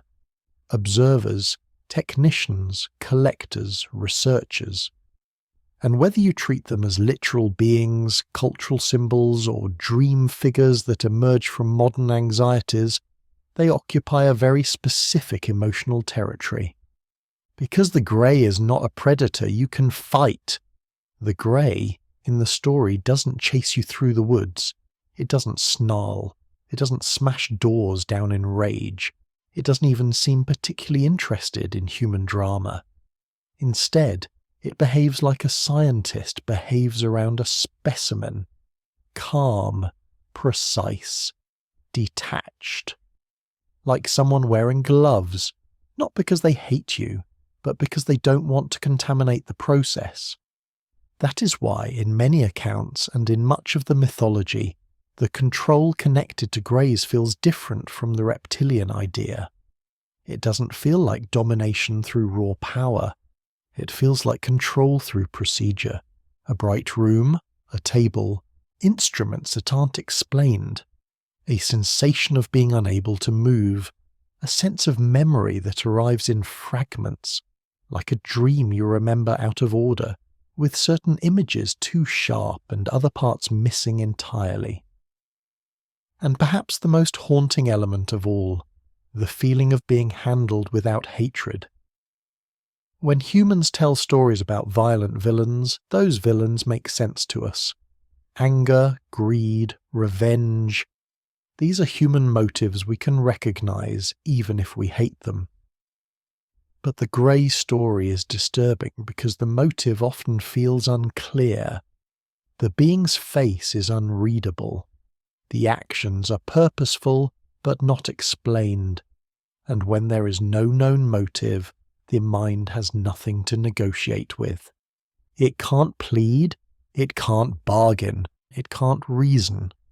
So the myth becomes a portrait of helplessness, polite, clinical helplessness, like being strapped into a situation where no one raises their voice, but you still have no control. And that clinical atmosphere has a strange effect on the imagination. It makes the experience feel modern. Not medieval, not mythic in the old sense. It feels like a lab. It feels like technology. It feels like an institution, which is important. Because the Grey is a creature that belongs to an era of hospitals, machines, diagnoses, tests, data, surveillance, procedures, and screens. Even if you've never been inside a lab, you've lived inside a world that increasingly measures, records, categorizes and analyzes. You've lived inside a world where decisions are made by systems you can't fully see. And the grey is a perfect symbol for that. An intelligence that doesn't explain itself, but still acts on you. So one way to listen to the grey theory, especially at night, is to recognize it as a story built from modern ingredients. Not just aliens, but the mood of the modern world. Now, the mythology around greys often circles around a few repeating themes, the way old folktales do. It has its own rhythm, its own familiar sequence. First, there is usually an interruption of normality. It might be a drive on a lonely road, a night in a quiet house, a camping trip under a sky too clear, too wide, a bedroom that feels suddenly different, too still, too silent, as if the air itself is holding its breath. And then there is the presence. Sometimes it's described as a light, sometimes as a sound, sometimes as a vibration, sometimes as the sudden certainty of something is here, the kind of certainty that arrives without any obvious evidence. Like the animal part of the brain sensed a change before the thinking part could catch up. Next, there is often the immobilization, a body that won't respond, a feeling of heaviness, the classic sense of being awake but trapped, as if the mind is conscious while the body remains under a different set of rules. Then comes the environment shift, the bright room, the table, the curved walls, the smooth surfaces, the impression of a space designed for function rather than comfort, like a place built by an intelligence that cares about outcomes, not aesthetics. And then come the operations, exams, instruments, sensations, the strange feeling of being evaluated like an object. Afterwards there is often a return, back into the bedroom, back into the car, back into the tent, back into normality. But normality is no longer normal, because the mind is carrying something that doesn't fit. Then there are the fragments, missing time, odd marks, a lingering fear of the night, a sudden obsession with the sky, vivid dreams, the feeling that the memory is there but behind a locked door. And like all strong myths, it carries a question that doesn't fully resolve. If this happened, why? Why us? Why me? Why at night? Why with such secrecy? Why with such clinical distance? Those questions are the fuel. They keep the story alive. They keep it open-ended, and open-ended things haunt the mind more than endings do. Now, because the grey story often happens at the intersection of sleep and wakefulness, it also sits naturally in the territory of altered states.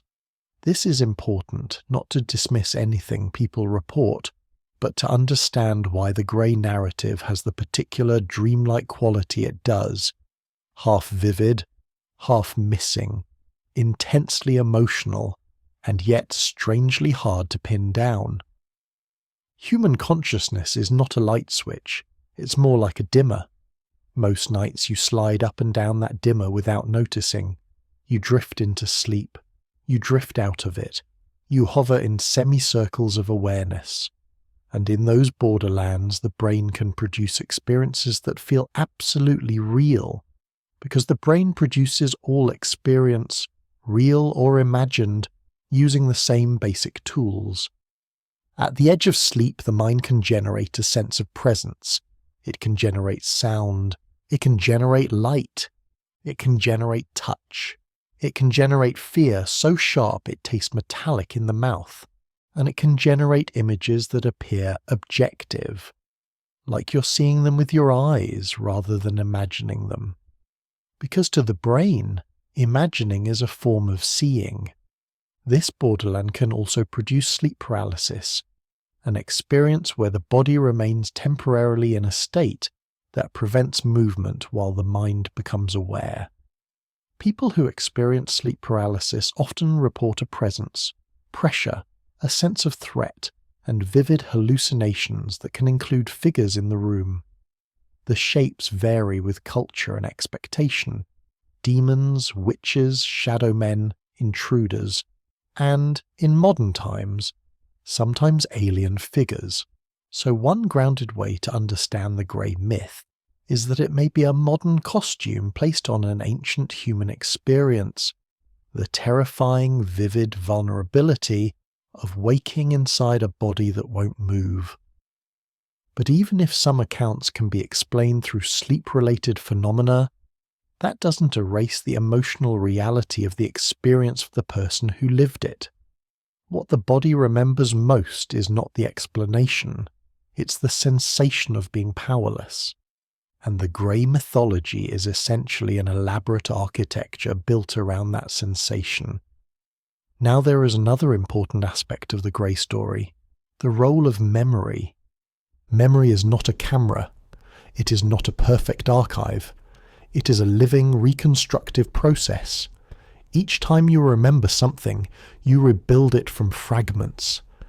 And that rebuilding is influenced by emotion, by expectations, by narratives you've heard, by the questions people ask you, by the way you interpret the feeling of the memory. This is why, in the grey mythology, the theme of hidden memory appears so often. People describe a sense that something happened, but it's out of reach, like trying to look at a word that keeps fading from the page. In some tellings, memory returns through dreams, or sudden flashes, or therapy, or hypnosis, or storytelling itself. Whether that is literal blocked memory, or the natural complexity of recall, the effect is the same. The experience becomes a mystery inside a mystery, a story with missing pages, and missing pages make the mind restless. A mind hates unfinished business. So the grey myth gives the mind a way to finish the story. It supplies an outline. It offers a template that helps people shape the unshaped. It provides a language for the strange. In that sense, the greys can be seen not only as aliens, but as cultural vocabulary, an image that modern people can use to describe experiences of disorientation, violation, observation, or the uncanny feeling that reality slipped for a moment. But the myth goes further than that. It often includes another theme: genetics.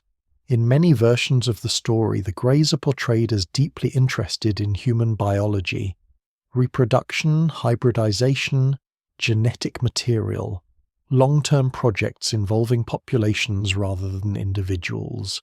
This theme makes the narrative feel like a slow experiment rather than a one-time encounter. And that's where the "who's really in control" question becomes especially eerie, because control in the genetic frame is control over futures. It's influence that plays out across generations. It's not just something done to one person. It's something done to the species. Whether you interpret that literally or symbolically, you can see why it hooks the imagination. It makes the stakes enormous. But it also reveals a deep modern anxiety. We are living in a time where genetics is real, powerful, and increasingly central to medicine and science. We've learned that biology can be edited. We've learned that inheritance is complex. We've learned that small changes can echo. So the grey myth absorbs that modern awareness and turns it into a cosmic story. Not human scientists doing the experimenting, but non-human scientists. Not labs in cities, but labs in the sky.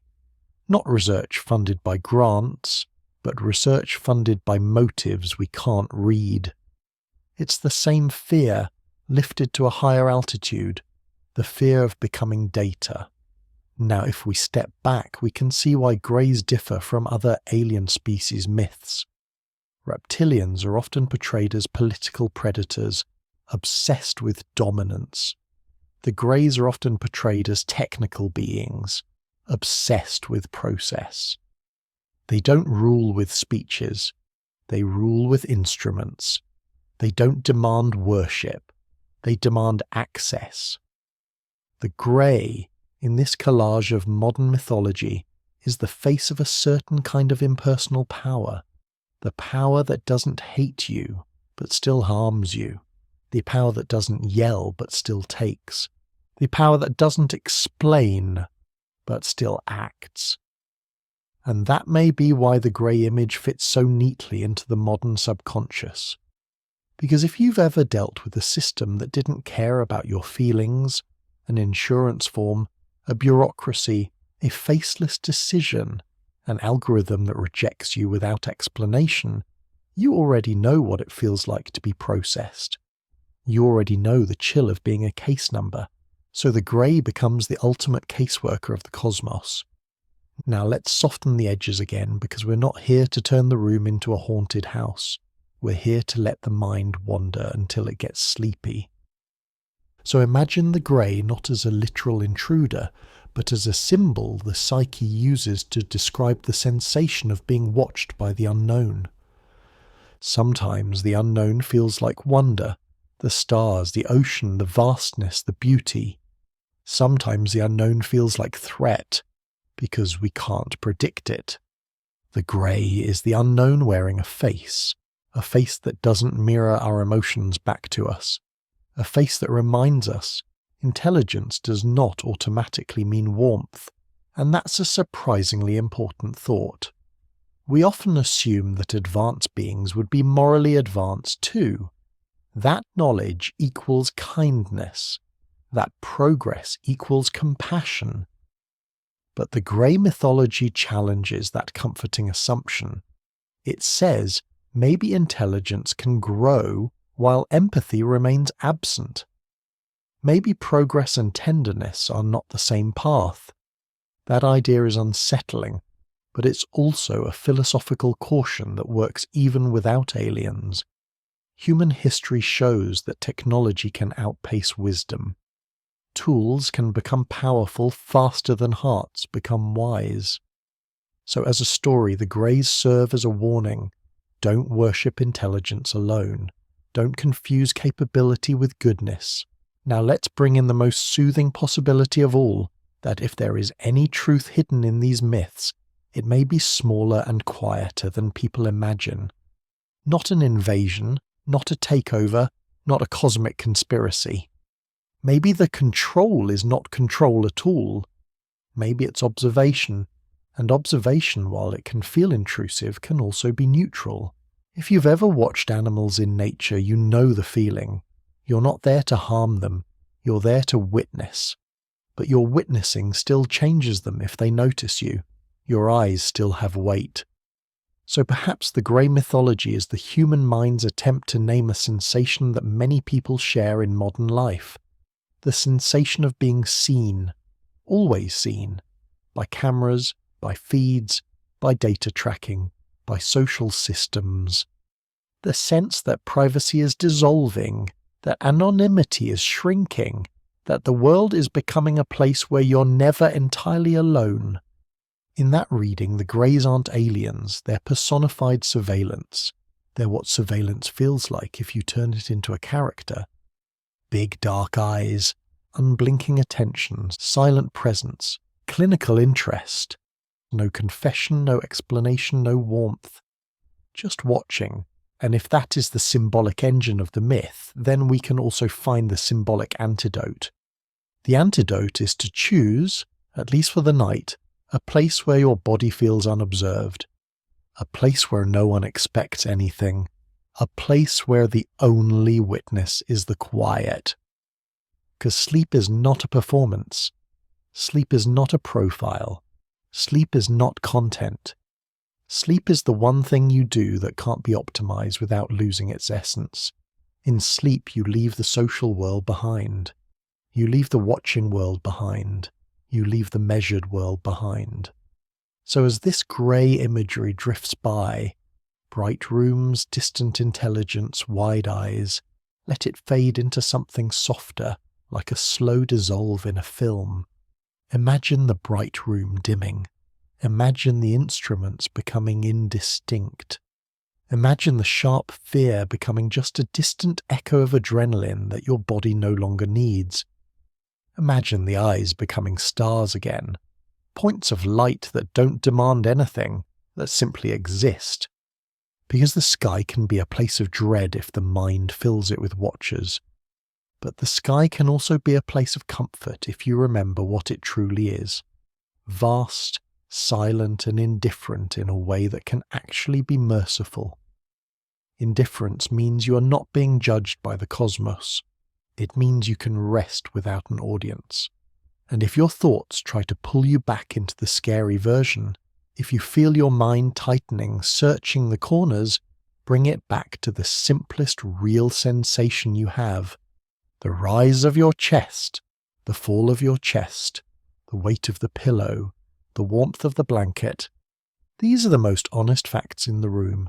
Theories are weightless. They float. They can be interesting, even mesmerizing, but they don't have to be heavy. You can let them drift above you like clouds while your body sinks into the bed like sand. So tonight, let the greys be what they are in this documentary. A modern myth about clinical control, about investigation, about being observed by something you can't understand. Let it be eerie but distant. Let it be fascinating but not urgent.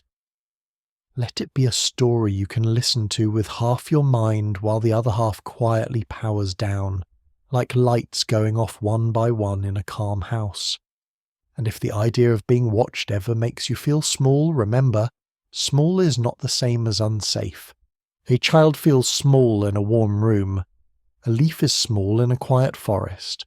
A human is small under a universe of stars. And smallness, in the right context, is a kind of peace. Because you don't have to be in control of everything to be okay. You only have to be here, breathing, letting your nervous system learn the simplest lesson it forgets too often. Right now, there is nothing you need to do. Right now, you are allowed to rest. And whatever watches the universe, whether it is only physics, only time, only the slow turning of planets, none of it needs you to stay awake. So let the bright room fade. Let the wide eyes become distant points of light. Let the story become soft noise. And let sleep, quiet and steady, take over the only control that matters tonight. If there's one place where the human mind becomes both most vulnerable and most creative, it's in the soft borderland between waking and sleep. That borderland is not a clean line. It's not a door you either walk through or don't. It's more like a shoreline. You can stand ankle deep, letting waves wash over your feet. You can step out a little farther until the water reaches your knees, your waist, your chest. And sometimes, without meaning to, you find yourself floating, half in, half out, no longer sure which world you're in. This is where many night stories begin. Not just stories about aliens, but stories about spirits, intruders, monsters, ancestors, shadow figures, angels, voices, presences. Across history and across cultures, people have always reported encounters that happen at night, in bed, in stillness, when the world feels thin. And if you listen closely, you'll notice something remarkably consistent. These experiences don't just happen in the dark, they happen at the edge of consciousness, which makes them especially intriguing because the edge of consciousness is a place where reality and imagination share a hallway. Now, when people talk about encounters with the greys, abductions, visitations, examinations, one of the most common features is not the beings themselves. It's the state the person is in. They're lying down and they're waking up, they're falling asleep, they're paralyzed, they're aware, but not fully in control of their body. They feel a presence. They may see a figure, they may hear a sound, they may sense movement in the room, and the fear can be so sharp, so immediate, so physical, that even years later they remember it with a kind of trembling clarity, as if the memory lives not in the mind, but in the muscles. This is why Chapter 7 matters in the flow of these theories, because it's where the story stops being about distant stars and becomes about the inside of a bedroom, quiet, ordinary, familiar, and suddenly not. And it's also where we have to be careful with our language. Some people interpret these experiences as literal encounters with non-human intelligences. Others interpret them as the brain's nighttime phenomena, sleep paralysis, hypnagogic hallucinations, intense dreams, false awakenings, dissociative moments, anxiety spikes, misremembered sequences, the strange architecture of memory itself. And there are people who aren't sure what they experienced, only that it felt real. In a documentary for Sleep Tone, we can hold all those possibilities without forcing them to battle. We can simply explore the terrain. Because the terrain is real, the human brain at night can generate experiences that feel as vivid as waking life. That isn't an insult to anyone. It's a fact about how consciousness works. You've probably had at least one dream in your life that felt utterly convincing until the moment you woke up. Your heart racing, your mind startled, your body temporarily unable to shake the emotional residue. Even when you know it was a dream, the feeling lingers. The nervous system doesn't politely throw away emotion just because the story wasn't real. It carries it forward like a scent. Now let's talk about a very specific nighttime phenomenon that sits at the center of many bedroom encounter stories: the experience of waking up and being unable to move. People often describe it as a weight on the chest, a sense of pressure, a tightening in the throat, shallow breath, panic, and a deep certainty that something is in the room. Sometimes they see a figure. Sometimes they hear footsteps or buzzing. Sometimes they feel hands or a presence close to the face. And it's not hard to understand why this has terrified people for centuries. Because it is, in a way, the perfect fear trap. Your mind is awake enough to perceive and to panic, but your body is still in a state that prevents movement. The same protective mechanism that normally keeps you from acting out your dreams. It's like waking up while your body's sleep lock is still engaged, and when you can't move, you feel helpless. When you feel helpless, your brain searches for a reason. And when your brain searches for a reason in a half-dreaming state, it often reaches for images that feel culturally available. In earlier centuries, those images might be demons, witches, curses, night hags, spirits. In modern times, after decades of alien imagery in books, movies, documentaries, and internet lore, the image might be an alien figure. The grey becomes a modern mask for an ancient nighttime terror. That doesn't mean a person is making it up. It means the brain is doing what the brain always does, interpreting the unknown using the language it has. And the brain's nighttime language is not literal. It's symbolic. It paints with emotion. It uses archetypes. It creates a scene whose purpose is not accuracy, but meaning. This is why so many nighttime encounter reports have the quality of a dream even when they are remembered as waking. They're often a kind of hybrid experience, part sleep, part wake, part fear, part imagery, part memory. Now, memory itself is another quiet character in these stories. Memory feels like a recording, but it isn't. Memory is more like a reconstruction. Each time you recall something, you're not pulling a file from a cabinet.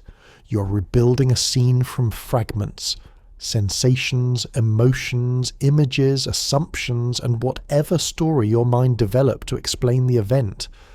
That means memory can be intensely sincere and still be inaccurate in parts. Not because a person is dishonest, but because memory is a living thing. It changes shape as it encounters new information, new interpretations, new narratives. If you've ever told the same childhood story years apart and noticed details shifting, colors changing, timing changing, who said what changing, you've experienced this in a normal, harmless way. It's the brain smoothing and reshaping. In the context of night encounter stories, that reshaping can become especially strong because the original event is often confusing. It may have happened in darkness. It may have happened quickly. It may have happened while the person was half asleep or disoriented. The emotional intensity can be extreme, and extreme emotion acts like a highlighter. It makes certain details glow while other details fade. Fear sharpens some parts and erases others. That's why missing time appears so often in this mythology. People feel a gap, a discontinuity, a blank stretch, and the mind wants to fill it. The mind hates gaps. Gaps are where anxiety breeds, so the brain begins to narrate. Maybe I fell asleep, maybe I blacked out, maybe something happened I can't remember, maybe I'm blocking it, maybe it was too strange to process. The unknown becomes a story generator, and once a story is generated, it can become sticky. It can become the explanation that organizes everything else. Now add one more ingredient: suggestion. Not in a manipulative, insulting way. Just the ordinary fact that human beings influence each other. A question asked in a particular way can shape the answer. A documentary watched after an experience can provide images that slot into the memory. A community's shared vocabulary can offer a template. This is not unique to alien stories. This is how all human narratives evolve. Witness accounts of everyday events can diverge dramatically depending on what people hear afterward, what they believe, what they fear, what they want to be true.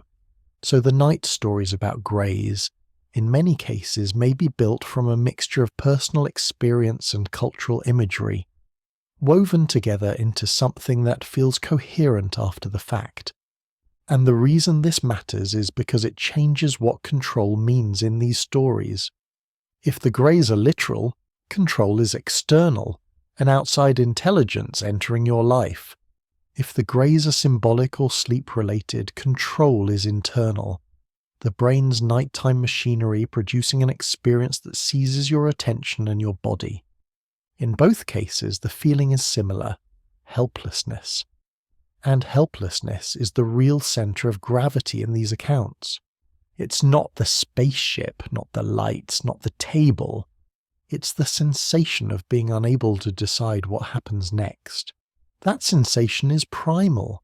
It goes all the way down into the nervous system. It's the same sensation that appears in nightmares. Being chased, trying to scream, trying to run, realizing you can't. The dream creates the perfect image of powerlessness, and the nervous system responds with real adrenaline. Then you wake up, if you wake up, and your body is still carrying the chemical echo. This is why people can wake from a nightmare feeling as if they've survived something. Because in a way they have. They've survived an internally generated threat that the body reacted to as if it were real. Now beyond sleep paralysis, there's another nighttime phenomenon that can shape these stories: false awakenings. A false awakening is when you dream that you woke up. You wake into your room. Everything looks normal, and then something is off, subtly wrong. The air feels thick. The door is open when it should be closed. There's a sound. There's a presence. False awakenings can be unbelievably realistic, and because they mimic waking life so well, they can leave behind memories that feel like, I was awake. This is one reason why people sometimes report encounters with such confidence. They may have truly experienced something that felt like an intrusion into waking reality, even if it originated in the dream machinery. And then there's the simple fact that the brain is an excellent projector. In low light, the mind fills in shapes. A chair becomes a figure. A coat becomes a body. A shadow becomes an intruder. When the nervous system is already anxious, the brain chooses the most threatening interpretation first, because that's safer in evolutionary terms. Better to assume danger and be wrong than assume safety and be eaten. So nighttime perception is biased toward fear. Now, take all of this: sleep paralysis, false awakenings, low-light misperception, memory reconstruction, suggestion, and place it inside a culture saturated with alien imagery. You get exactly what we see: modern alien encounter stories that cluster around sleep. But here's the fascinating part. Even if many of these experiences are sleep-related, the meaning people draw from them can still be revealing and emotionally valid. Because the human brain doesn't produce these night stories randomly. It produces them out of what it's carrying: stress, trauma, isolation, a sense of being observed, a sense of being powerless in daily life, a fear of institutions, procedures, cold authority, the feeling that your body isn't fully yours sometimes, the feeling that your mind is being pulled by forces you didn't choose. These feelings can become the raw material for a nighttime drama. In that way, the Greys are like actors in a dream theatre. They represent a kind of modern power that feels detached and clinical. They represent systems that examine you rather than understand you. They represent attention without empathy. And the bedroom becomes the stage because the bedroom is where defenses drop. It's where the mind is unguarded. It's where the body is vulnerable.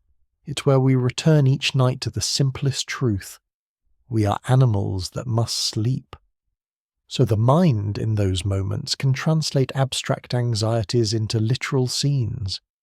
A fear of being studied becomes a lab. A fear of being judged becomes observers. A fear of losing control becomes paralysis.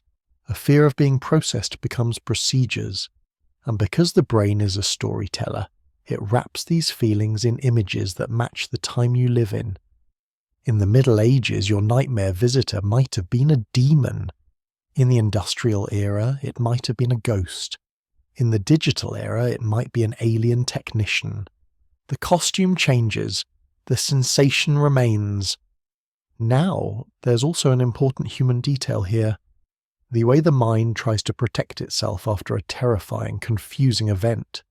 If something happens at night that frightens you, whether it's a nightmare, sleep paralysis, panic, or a real-world intruder, your mind often tries to create a story that gives it boundaries, a story that answers when, why, and what I should do. Because without a story, the fear floats free. It can hit you any time. It can leak into your day. It can turn sleep itself into a threat.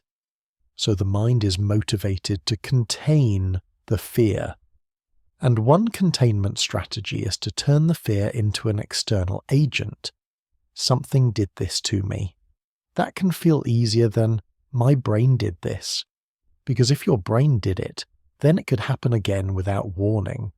But if an outside being did it, then maybe you can protect yourself, lock the door, avoid certain places, tell someone, look for patterns. Again, this doesn't prove anything about aliens. It proves something about the mind. It wants to feel safe, and safety often requires a narrative. However, quietly, gently, it can also be healing to create a different narrative, one that restores a sense of internal safety rather than external vigilance. A narrative like, my brain can do strange things at night and that's normal. Or, I had a terrifying sleep event and it passed. Or, I can learn to calm my nervous system. Or, I am safe in this room. That kind of narrative doesn't turn the world into a battlefield. It turns the room into a refuge. And that matters, because the deepest goal tonight is not to intensify mystery, but to make the mystery soft enough to sleep beside. So as we drift through these night stories, let's do something calming. Let's slow the pace. Imagine a quiet room. Imagine a body sinking into a mattress. Imagine thoughts like faint static on a radio gradually fading as the signal weakens. Night experiences, whatever their origin, often feel intense because they happen close to the body. They happen when the world is small, when you're alone, when your defenses are down. But you're not required to solve them right now. You're not required to figure out what every shadow means. You're not required to turn your bedroom into an investigation. If you've ever had a scary sleep experience, it can help to remember something simple and soothing. The mind is powerful, but it is also cyclical. It rises, it falls, it spikes, it settles. A nighttime terror can feel like a permanent curse, but most of the time it is a wave. It crests, it breaks, it recedes, and when it recedes, you can rebuild your relationship with sleep. Slowly, kindly, without fear. So listen to these stories as stories. Let them be like old radio dramas playing softly in the next room.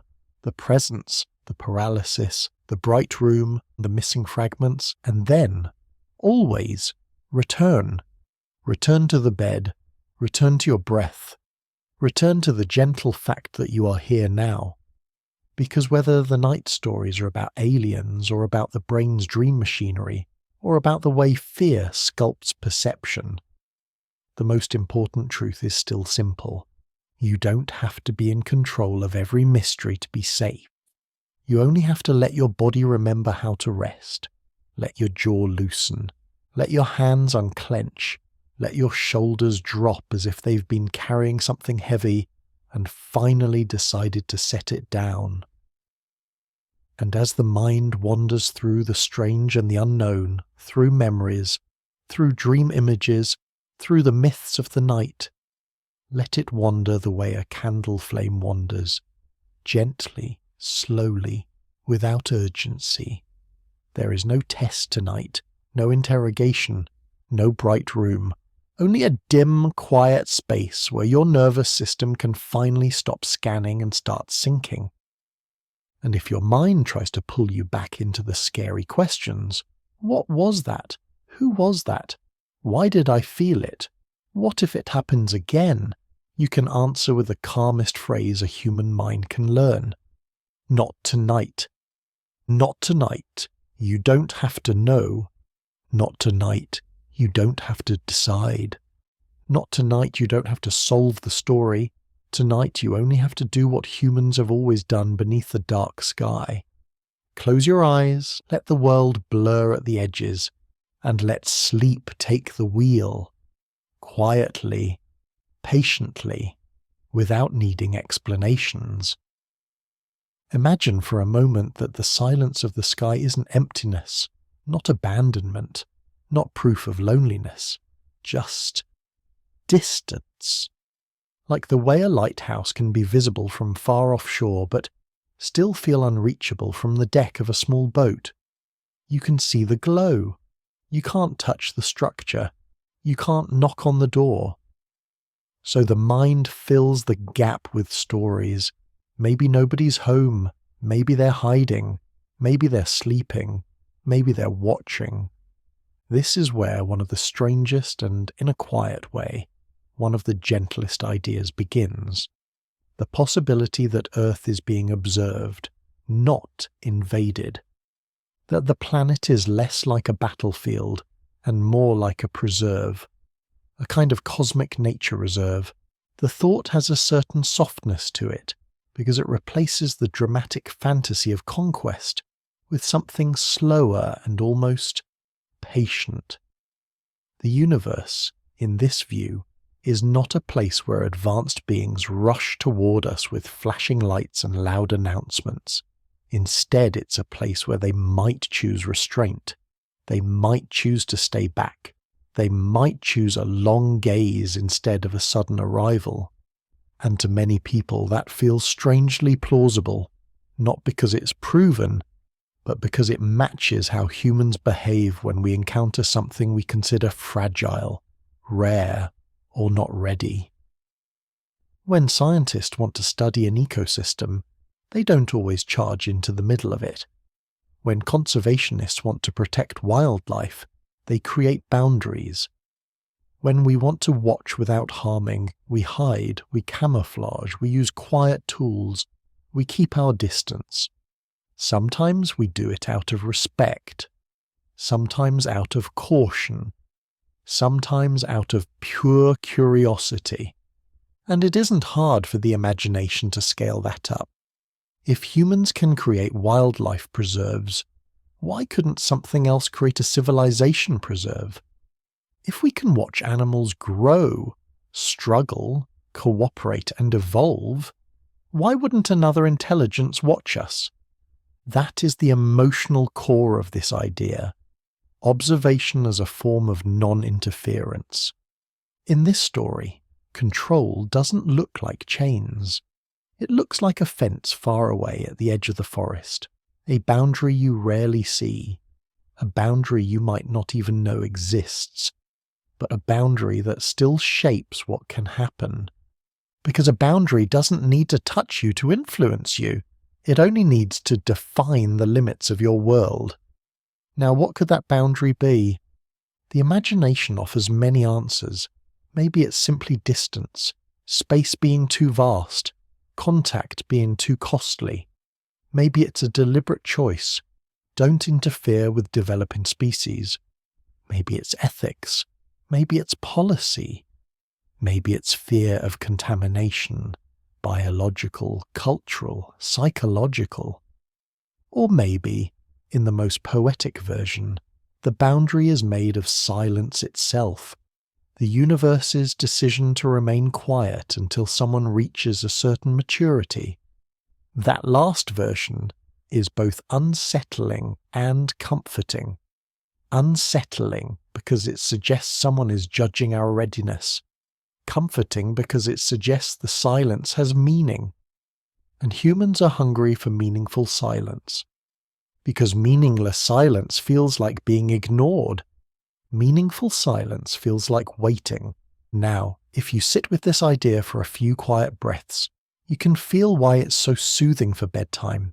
It shifts the tone of the cosmos. It says, maybe the sky isn't empty. Maybe it's just civil. Maybe it's polite. Maybe it's restrained. Maybe all the chaos is down here and up there is patience. In that sense, the zoo idea is not only about aliens, it's about the emotional wish that the universe is structured, that there are rules, that there is some kind of order behind the loud confusion of human life. Human life is messy, loud, reactive. We make promises and forget them. We build and break. We learn and repeat mistakes. We argue about what's true. We fight over resources. We escalate. We apologize. We escalate again. So when a person imagines a higher intelligence watching from afar, part of what they're imagining is an intelligence that isn't trapped in our loop. Something that can see the whole pattern, not just the next headline. Something that can wait a century without panicking. Something that can observe without instantly interfering. And that's the kind of mind we often long for when our own mind feels overworked. A mind that doesn't rush. A mind that doesn't flinch. A mind that doesn't need to win the argument. Just a mind that watches and understands. But then another layer appears, a more detailed layer that gives this idea its spine, a principle of non-interference. The idea that advanced civilizations might have rules against contacting developing ones, not because they're cruel, but because contact changes the contacted. This is a simple truth we can see even among humans. When a powerful culture meets a less powerful one, the encounter almost never remains neutral. Language changes, religion changes, economy changes, disease spreads, identity shifts. The encounter leaves fingerprints everywhere. Even help can be disruptive. Even gifts can become dependencies. Even education can become erasure. So the thought emerges, if a truly advanced intelligence exists, maybe it learned this lesson long ago. Maybe it learned that interference can do damage, even with good intentions. Maybe it learned that the most ethical form of contact is restraint. This is sometimes described like a cosmic rule book, a kind of prime directive mood. Observe, but do not intervene. And if you listen to that principle with sleepy ears, it doesn't feel like a threat. It feels like an ethic, almost like a vow that says, let them become themselves. Because becoming yourself, whether you're an individual or a species, requires space to make mistakes. It requires the freedom to learn. It requires consequences which are painful, yes, but also shaping. If someone swooped in and solved every struggle, you would never build your own strength. If someone handed humanity perfect wisdom too early, we might use it like a weapon. If someone gave us tools beyond our maturity, we might destroy ourselves faster. So the no interference principle isn't only about protecting us from them. It can also be about protecting us from ourselves, and that is a haunting but realistic possibility. Because when humans get new power, it doesn't always produce peace. Sometimes it produces escalation. Sometimes it produces faster mistakes. The tool arrives before the wisdom to use it. So the idea of restraint begins to sound not like neglect, but like caution. But then, because the human mind is never satisfied with just one layer, another question appears. If there is a rule of non-interference, what counts as interference? Is watching interference? Is quietly nudging probabilities interference? Is preventing extinction interference? Is intervening in a nuclear crisis interference? Is saving a planet from a meteor interference? Is contact itself always interference? Or can it happen in small, careful ways? This is where the story becomes especially dreamy, because it creates a kind of cosmic bureaucracy in the imagination. Not in a dull way, but in the way that makes the universe feel like it has structure, like somewhere, far away, there are procedures, debates, ethical committees, arguments about what is allowed, quiet disagreements about whether Earth is ready, whether Earth is dangerous, whether Earth is valuable, whether Earth should be left alone. In other words, the story makes the universe feel more like a society. And again, that's comforting. Because if there is society out there, then we are not the only ones struggling with rules, choices, and consequences. We are not uniquely chaotic. We are simply young. Now, this idea often intersects with the familiar, slightly melancholy question. Why don't we see them then? If the universe is full, why is it so quiet? The zoo idea answers, because you're inside the exhibit. Animals in a preserve don't often see the humans watching them, because the humans work to remain unseen. They stay downwind. They hide behind trees. They use cameras. If the animals noticed, the observation would change their behavior. So perhaps the watchers in the sky stay subtle. They avoid clear, undeniable contact. They allow ambiguity. They keep humanity in a state of speculation rather than certainty. And that would explain, in a story sense, why reports are always grainy, why experiences are personal and not global, why everything feels like a near miss rather than a press conference. But you can also interpret this without leaning into literal claims. You can treat it as a metaphor for how humans experience the unknown. The unknown is always just out of focus. It's always at the edge of certainty. It always leaves room for doubt, and doubt is part of what keeps us human. If we had all answers, we might stop asking the deep questions that shape us. So the zoo idea becomes, at its gentlest, a kind of bedtime philosophy. Maybe the universe stays quiet so that we can keep growing. Now let's shift one notch further into the modern, strange, almost science-fictional thought that follows naturally from all of this. What if the watchers aren't only in space? What if the distance isn't measured in miles but in dimensions? This is where the next idea enters, like a cool draft through a cracked door. The possibility that the others aren't travelling across the galaxy at all, but moving sideways through reality, through layers we don't perceive. Because it's one thing to imagine an intelligence somewhere else in the universe. It's another thing to imagine an intelligence that is here, in a sense, but just slightly out of phase with our world, like being in the same room as someone but separated by glass you can't see, or like hearing muffled music through a wall knowing it's close but not being able to find the door. Interdimensional stories have a different flavour from spaceship stories. They feel less mechanical and more slippery, less about rockets and more about thresholds, less about travel and more about access. In this model, aliens are not foreigners from far away. They are neighbours in a hidden apartment of reality, and if that sounds dreamy, that's appropriate, because it matches the way many uncanny experiences are described. Not as a long-distance arrival, but as a sudden appearance, a vanishing, a bending of normal rules, as if something stepped in, did something, then stepped out, leaving behind confusion.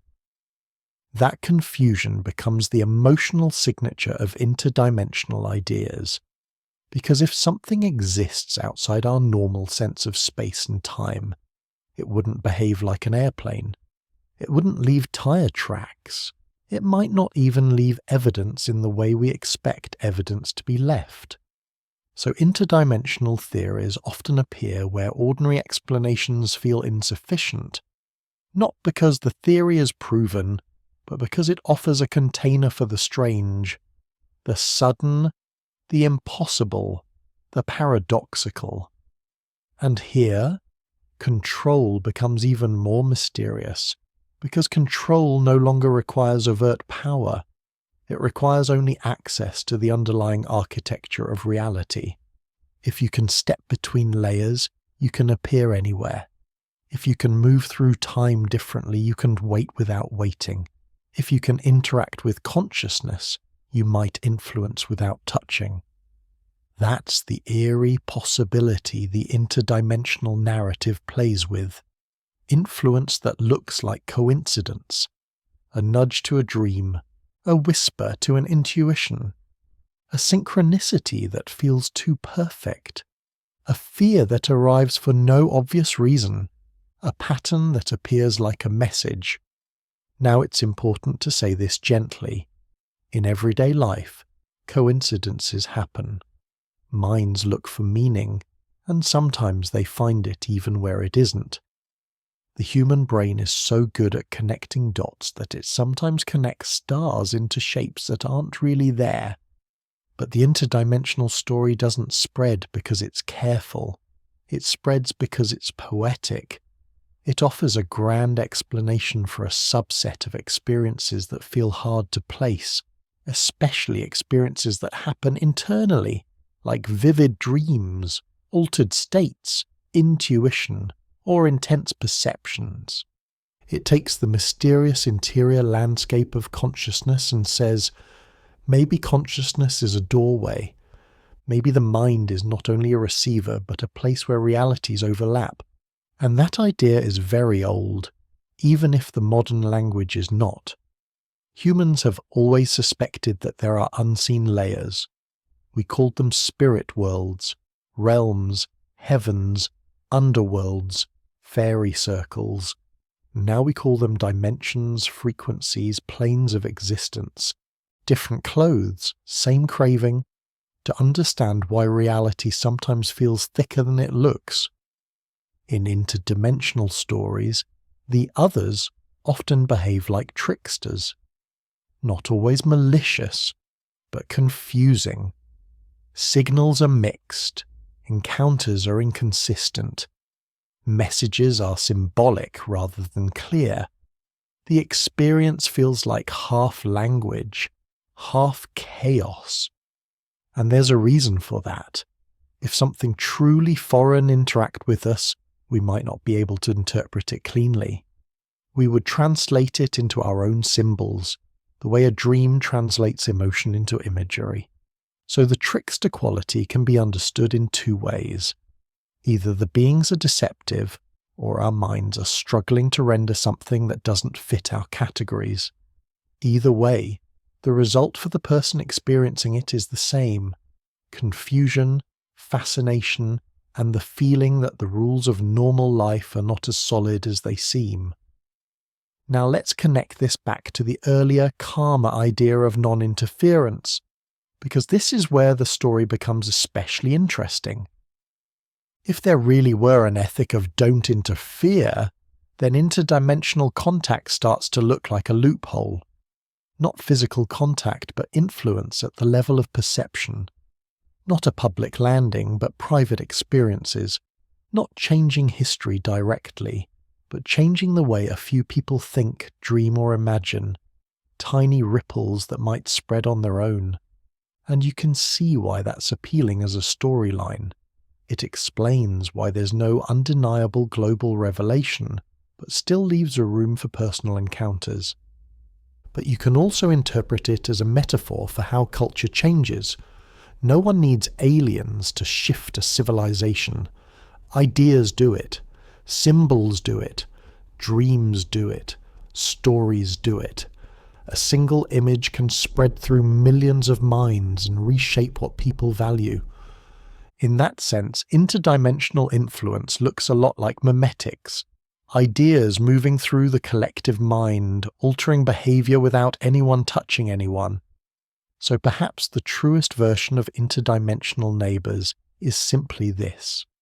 We live in overlapping realities of meaning. One person lives in a reality where the world is sacred. Another lives in a reality where the world is mechanical. Another lives in a reality where the world is hostile. Another lives in a reality where the world is playful. Each of those realities shapes what the person sees, what they fear, what they expect, what they call evidence, what they call coincidence. And in that way, reality has dimensions, not physical ones we can measure easily, but psychological ones we inhabit every day. Now, as you sink towards sleep, you can let these ideas become gentle rather than sharp.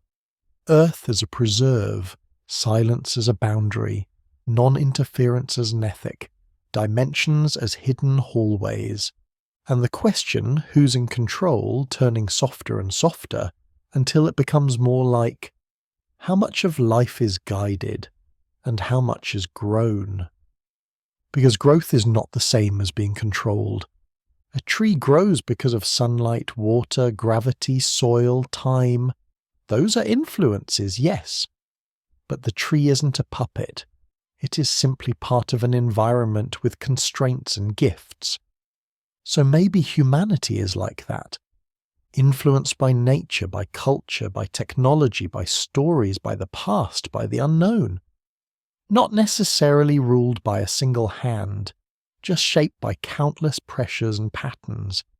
And if any watcher exists, cosmic, hypothetical, metaphoric, it might simply be time itself. Time watches everything without judgment, without interruption, letting things unfold. Which brings us to the most calming point you can hold while falling asleep. You don't have to solve the universe tonight.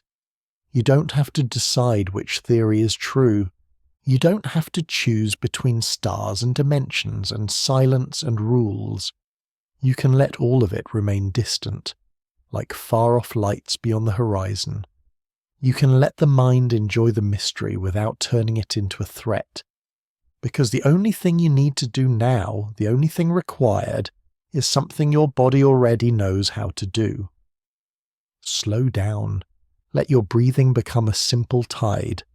Let your thoughts become softer, less interested, less urgent. And if the universe is watching, let it watch a small, ordinary, beautiful thing. A human being finally resting. There's a peculiar kind of unease that only appears when a mystery refuses to hold still. Some mysteries are solid. They sit there like a stone, heavy, clear-edged, undeniable. Even if you don't like the stone, you can at least walk around it. You can measure it. You can argue about it. You can decide where it belongs. But other mysteries behave like smoke. The moment you reach for them, they slip through your fingers. They twist into new shapes. They contradict themselves. They tease you with patterns that feel meaningful, and then dissolve the moment you try to pin them down. This is where the trickster feeling enters. In many interdimensional style stories, whether people describe beings, presences, voices, symbols, lights, or encounters that don't behave like normal reality, there's often a consistent emotional tone. The experience feels intelligent, but also confusing, significant, but also absurd, revealing, but also evasive, like a riddle spoken in a language you almost understand. And that tone is unsettling because human beings crave coherence. We can handle bad news. We can handle scary news. We can even handle painful truth. But what the mind struggles with most is inconsistency. When the world behaves like it has rules one moment and no rules the next. A trickster experience makes you doubt your ability to interpret reality.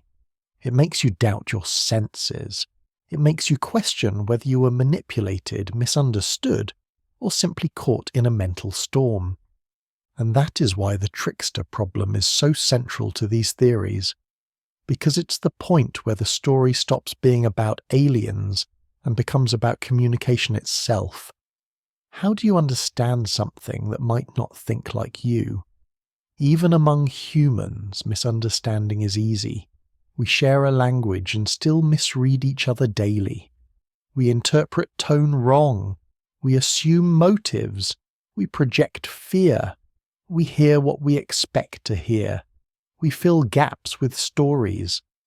So imagine trying to understand a non-human intelligence, especially one that, in the interdimensional framing, might not even share our basic relationship to time and space. If such a thing existed, communication with it might not be straightforward.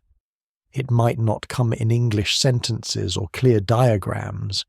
It might come as symbols, sensations, impressions, dreams, like a message delivered through the subconscious rather than the ears. That kind of communication would feel trickster-like even if the being had no intention to deceive. It would feel slippery because the human mind would be forced to translate it. And translation always changes the original. Think about how a dream translates an emotion. You feel anxiety, and the dream shows you a hallway that never ends. You feel guilt, and the dream shows you a room full of disappointed faces. You feel desire, and the dream shows you a door you can't open. The dream isn't lying. It's just speaking in symbols. So if an encounter arrives in symbolic form, it will necessarily feel ambiguous. It will carry meaning that can be interpreted in multiple ways. And that ambiguity is exactly what keeps these stories alive. Ambiguity is fuel. It invites obsession, analysis, late-night speculation. Because the mind wants to solve. And tricksters don't let you solve easily. Now the trickster archetype itself is ancient. It shows up in myths across the world. The fox, the raven, the clown, the shapeshifter, the jester, the boundary breaker. Tricksters steal, confuse, mock, teach, disrupt. They turn rules inside out. They force humans to confront their own rigidity. They highlight arrogance. They expose hypocrisy. Sometimes they're villains. Sometimes they're teachers, often they are both. And that dual role is important, because when people describe unusual encounters with interdimensional flavour, experiences that feel like they bend reality, it's not uncommon for the experience to have both terror and absurdity mixed together, like a nightmare that also feels strangely theatrical, like being frightened and yet sensing an intelligence that is almost amused. That blend is psychologically intense because it destabilizes your moral compass. If something is purely evil, you can hate it. If something is purely good, you can trust it. But if something is both or neither, if it behaves outside your categories, you feel lost. And loss of category is one of the most unsettling feelings humans can have. It's the feeling of standing in a room where the light switch doesn't work and you can't find the door. So the trickster problem becomes, is the thing deceptive, or are we simply not equipped to understand it? And if it is deceptive, why? Some people imagine the deception as strategic, like a predator playing with prey, like a manipulator gathering reactions, like an intelligence that doesn't want to reveal its true nature. Some imagine the deception as protective, like not telling a child everything at once, like hiding the full complexity to prevent panic or misuse. Some imagine it as neutral, like a mismatch in perception, like a radio signal received through static. But here's the most grounded and gentle angle. The trickster effect might not be out there at all. It might be in the way the human brain behaves when confronted with uncertainty and fear, because fear itself makes reality feel trickster-like. When you're afraid, your mind jumps, it fills in blanks, it confuses timing, it misreads, it sees patterns, it hears threats, it becomes hyper-interpretive, it becomes suspicious, and suspicion turns the world into a puzzle box. So a person who has a strange experience, especially at night, especially during altered consciousness, might be dealing with a psychological trickster, not a being, but the brain's own interpretation loop, the loop that says, something happened, so it must mean something. And then, if it means something, it must be connected. And then, if it's connected, it must have a plan. And then, if it has a plan, someone is behind it. And then, if someone is behind it, they are hiding. And then, if they are hiding, it's because they're manipulating you. And the loop tightens, not because the person is foolish, but because the mind is trying to find stable ground. Now, starting from this trickster atmosphere, the storyline often slides naturally into a very modern question. What if reality itself is a disguised environment? What if the world is not the base layer, but a constructed layer? This is where the simulation idea arrives. Clean, futuristic, almost sleek. It looks less like folklore and more like a computer science thought experiment, but it scratches a similar itch. It converts mystery into architecture. The simulation idea says, what if what we experience as reality is like a program? A world generated by rules like physics, a world rendered to consciousness, a world that feels solid from inside but is ultimately built. And if that were true, then the aliens aren't visitors from space. They're designers, builders, operators, administrators, programmers, or perhaps even other users who understand the system better than we do. What makes the simulation idea so powerful is that it feels like a perfect match for the modern era.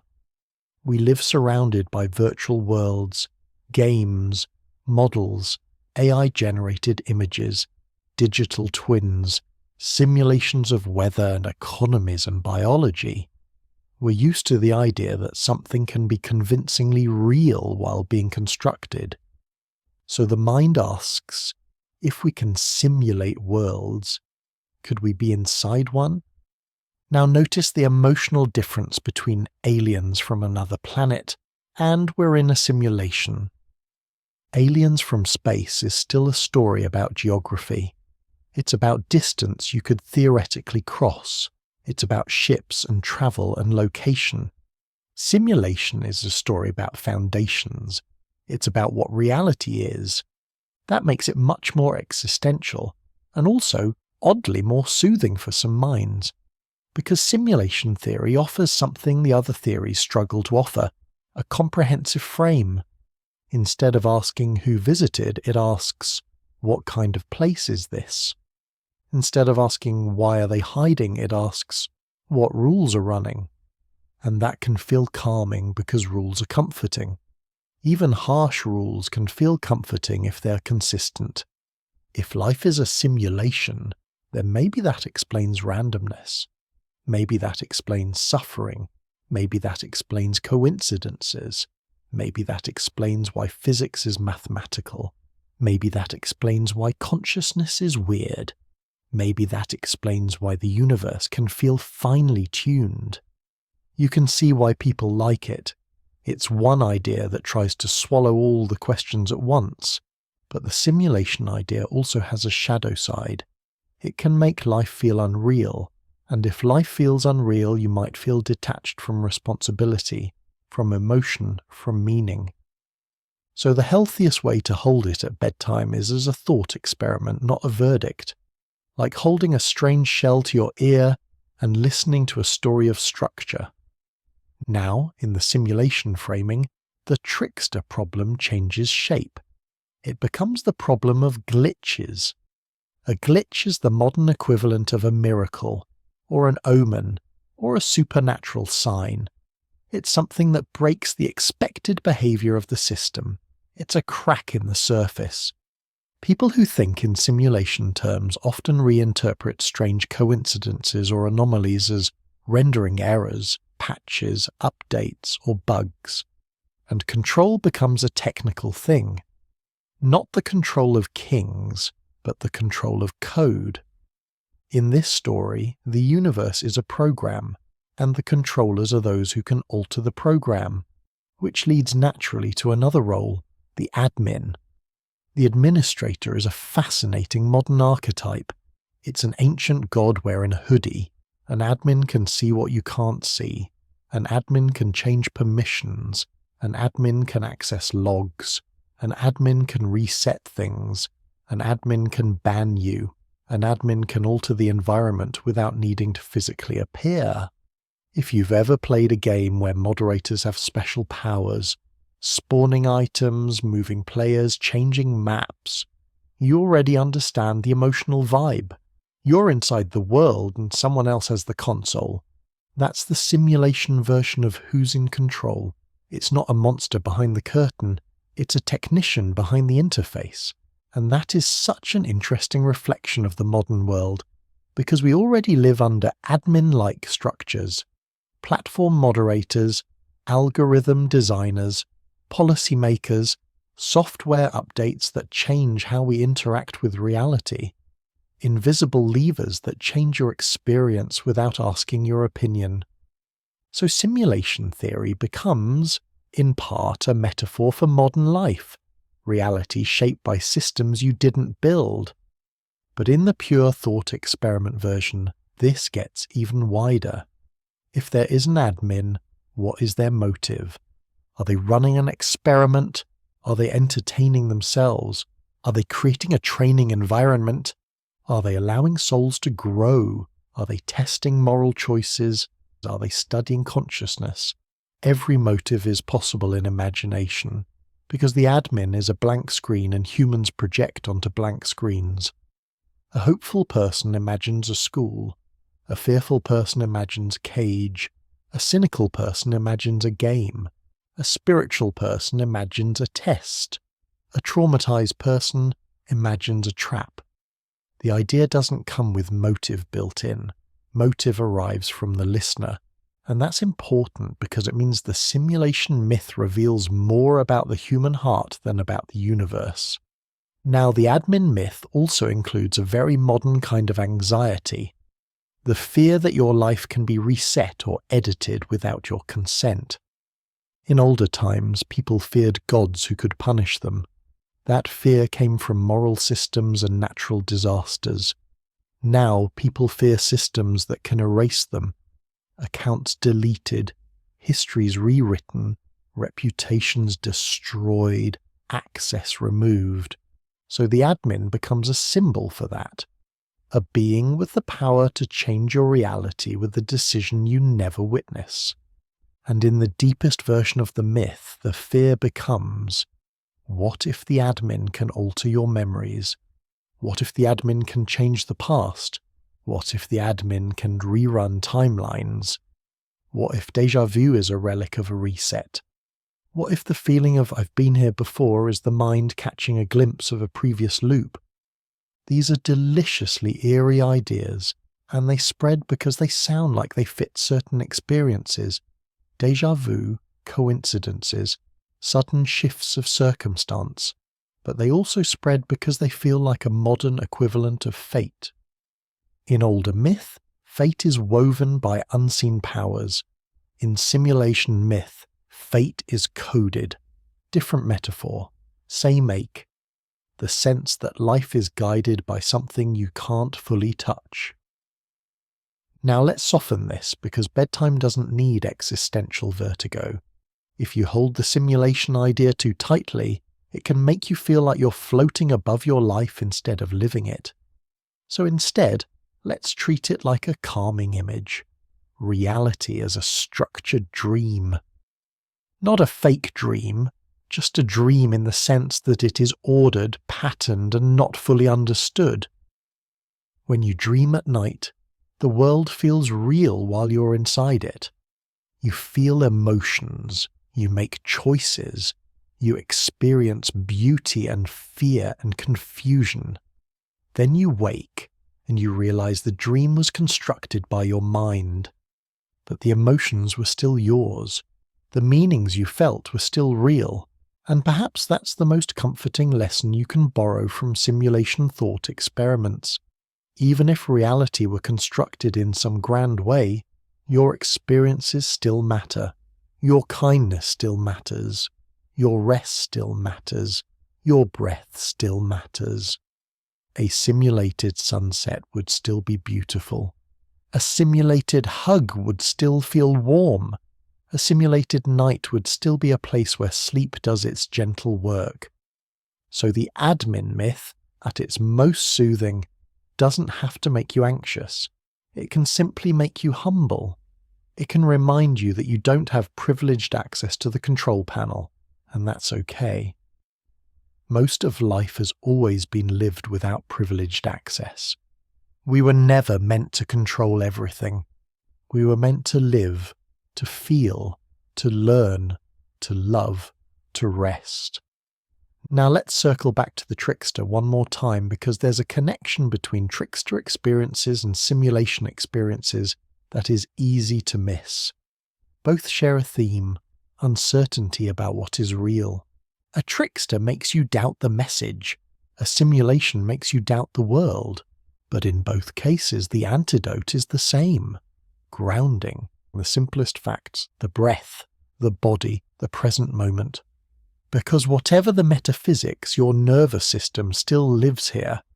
Your body still knows how to relax. Your eyes still grow heavy. Your thoughts still slow when you stop feeding them. So if your mind begins to spin, if it starts imagining hidden admins and glitches and endless loops, invite it to do what a mind does best when it is tired. Drift. Let the ideas become background like distant traffic. Let them blur. Let them soften. Let them lose their edges. The trickster doesn't have power when you stop trying to solve the riddle. The admin doesn't have power when you stop demanding the source code. And sleep arrives when you finally accept that you don't need to understand the universe in order to be safe in your bed.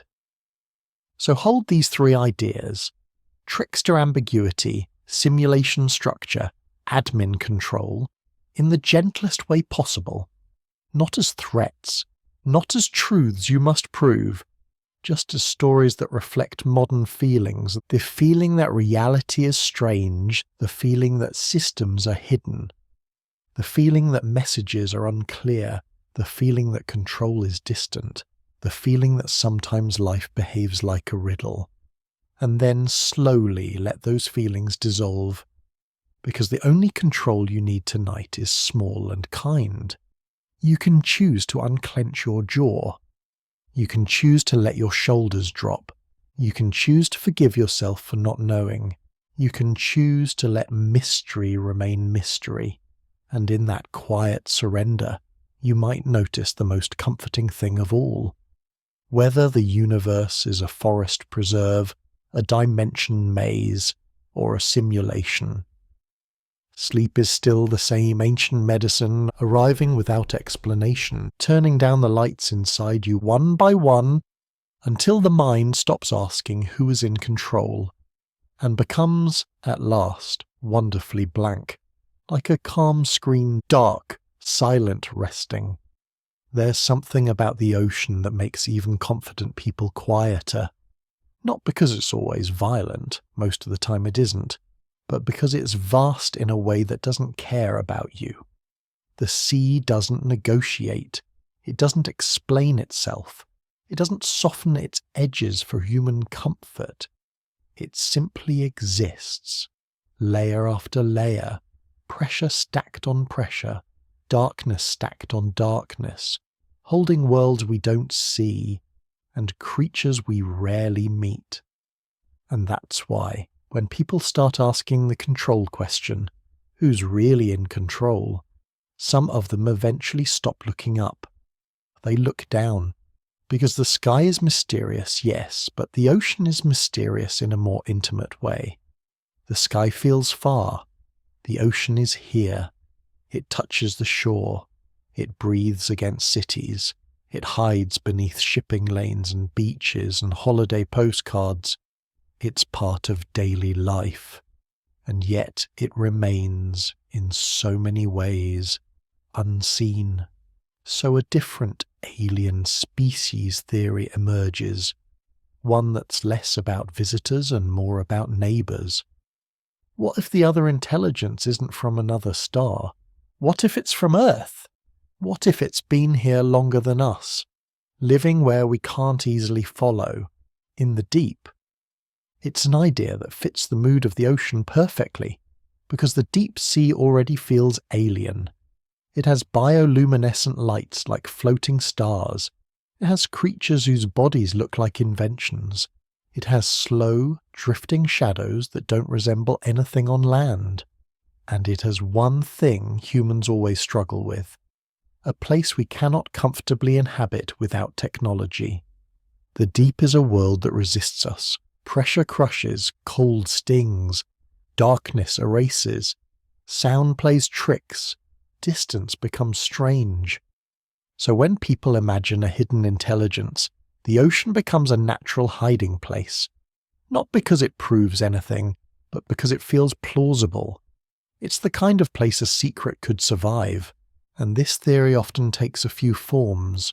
Sometimes it imagines a species like us, but older. Ancient, technological, perhaps living in pockets of the deep. Not necessarily building skyscrapers under the sea, but existing in ways we don't recognize. Maybe using materials and methods we haven't imagined. Maybe favoring silence and camouflage over expansion. Sometimes it imagines not a species like us at all, but an intelligence that evolved along a completely different path.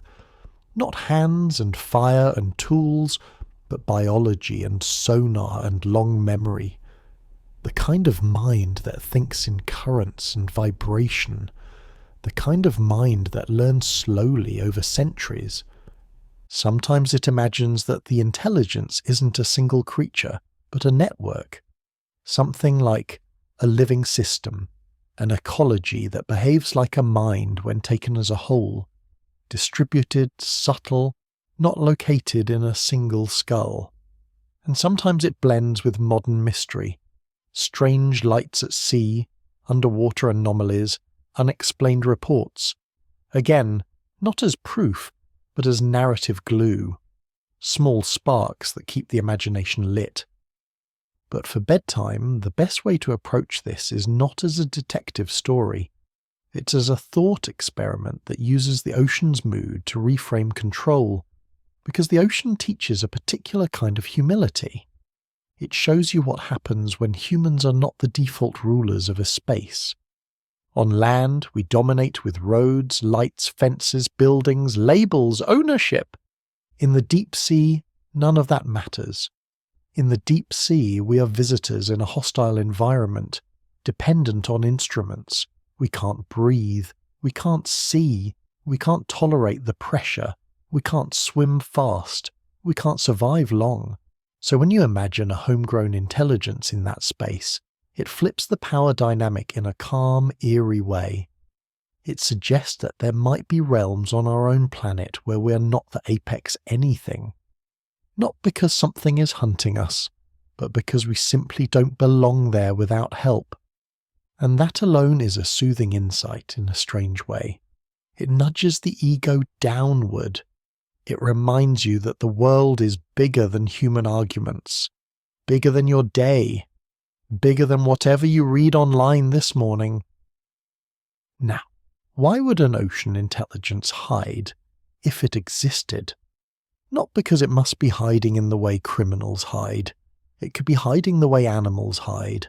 There are creatures in the ocean that survive by avoiding detection, not only to avoid predators, but to conserve energy, to remain stable. Many deep-sea creatures don't go looking for dramatic encounters. They drift. They wait. They live according to rhythms so slow that our human urgency would seem like madness to them. So imagine an intelligence that evolved in a place where energy is precious, where movement has a cost, where sound travels far, where pressure is endless. It might not build empires. It might not want attention. It might not want contact. It might value equilibrium. And if it had the ability to stay hidden, staying hidden might feel like the most natural thing. Because exposure brings chaos. Exposure brings extraction. Exposure brings curiosity. And human curiosity is rarely gentle for long. So the theory sometimes suggests something like coexistence. A silent neighbor that chooses not to step into our world, because stepping into our world would invite us to step into theirs, and we would. We would arrive with cameras and then drills and then claims of ownership. We would label it. We would monetize it. We would argue over who controls it. And maybe this is the quiet philosophical center. Maybe the ocean intelligence idea is really a story about our own behavior, about the way we treat the unknown. Because humans don't just explore, we also consume. The moment something is discovered, it becomes a resource, a headline, a brand, a battleground. So a hidden ocean intelligence becomes a mirror. The unknown stays silent because we are not safe for it. Again, no need to treat that as literal. It's enough to treat it as a moral fable. A fable about restraint. Now, the ocean intelligence theory also has a gentle beauty to it because it makes the planet feel more alive. Not just as a rock with life on top, but as a layered world with secrets still intact. That feeling of secrets still intact is rare in an age where everything feels searchable, mapped, documented, explained. The ocean quietly resists that feeling and it says, there are still places you don't know, and the mind relaxes around that because not knowing can be a kind of relief. You don't need to know everything. The world can hold mysteries without them becoming threats. So the ocean theory, in its calmest form, doesn't say we are controlled. It says we are not the only presence. We're not the only story. We're not the only possible intelligence. And that alone can soften the ego and quiet the mind. Then comes the next layer. Silence. Because whether you imagine watchers in space, neighbours in oceans, or beings between dimensions, one detail remains stubbornly consistent. If they exist, they are not making themselves obvious. They are not holding press conferences. They are not leaving undeniable, universally accepted signatures. Instead, the world remains uncertain. The sky remains quiet. The ocean remains deep, and that silence itself becomes the object of interpretation. People don't just ask, "Where are they?" They ask, "Why aren't they speaking? Why no announcement? Why no open contact? Why no clear explanation?" And the silence begins to feel like a policy, a covenant, an agreement. The idea of a covenant of silence is essentially a way of giving shape to the quiet.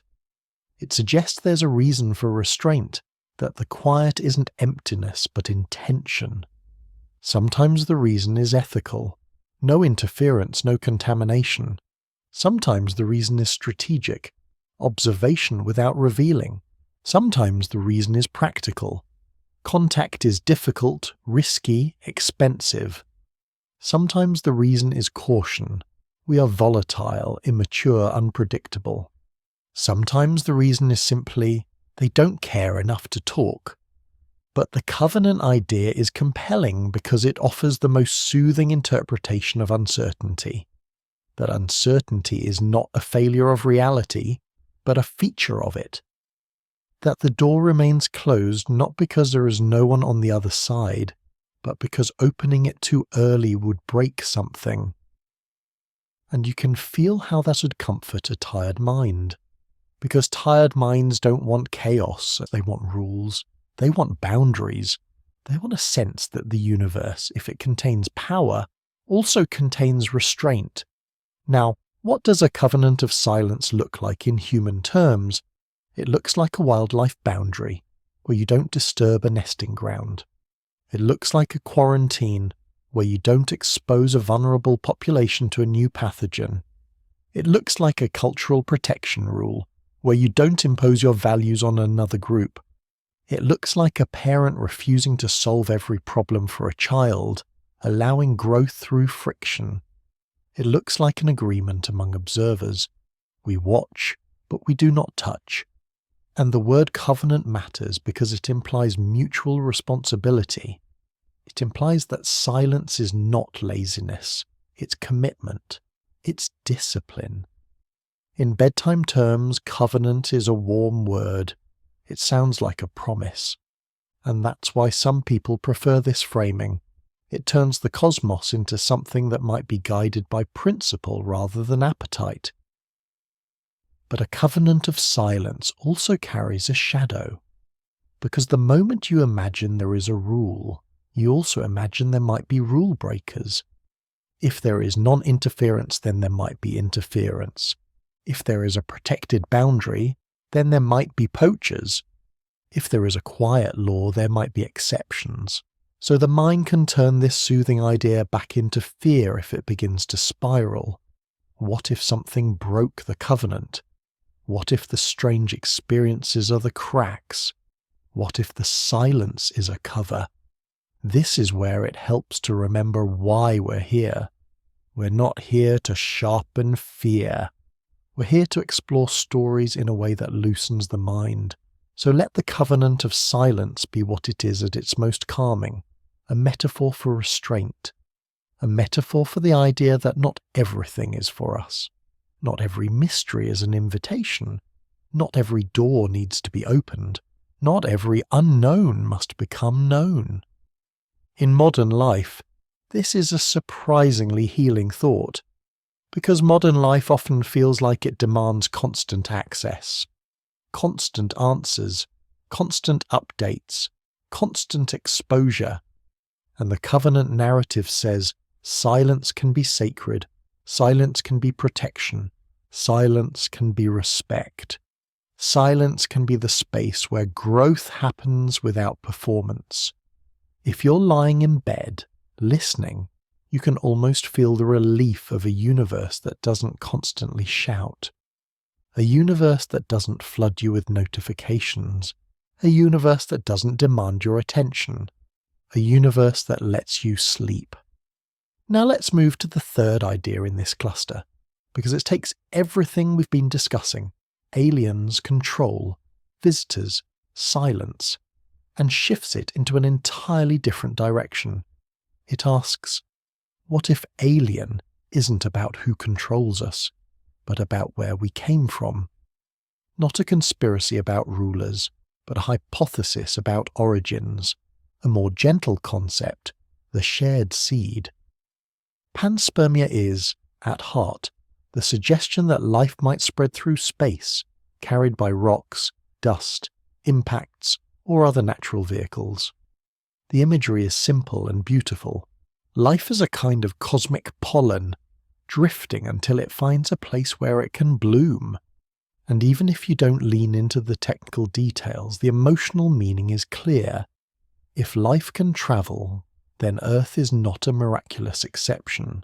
It's part of a larger ecology. In that framing, aliens become less like strangers and more like relatives, cousins, distant kin. Life from somewhere else that shares a common chemistry, a common ancestry, a shared origin. And that completely changes the control question. Because if life is seeded naturally, then nobody has to be in control for the universe to be full of life. It can simply be what the universe does, like a forest dropping seeds. That's a soothing thought because it replaces hidden masterminds with natural process. It turns cosmic mystery into something gentle and organic. It also offers a kind of humility.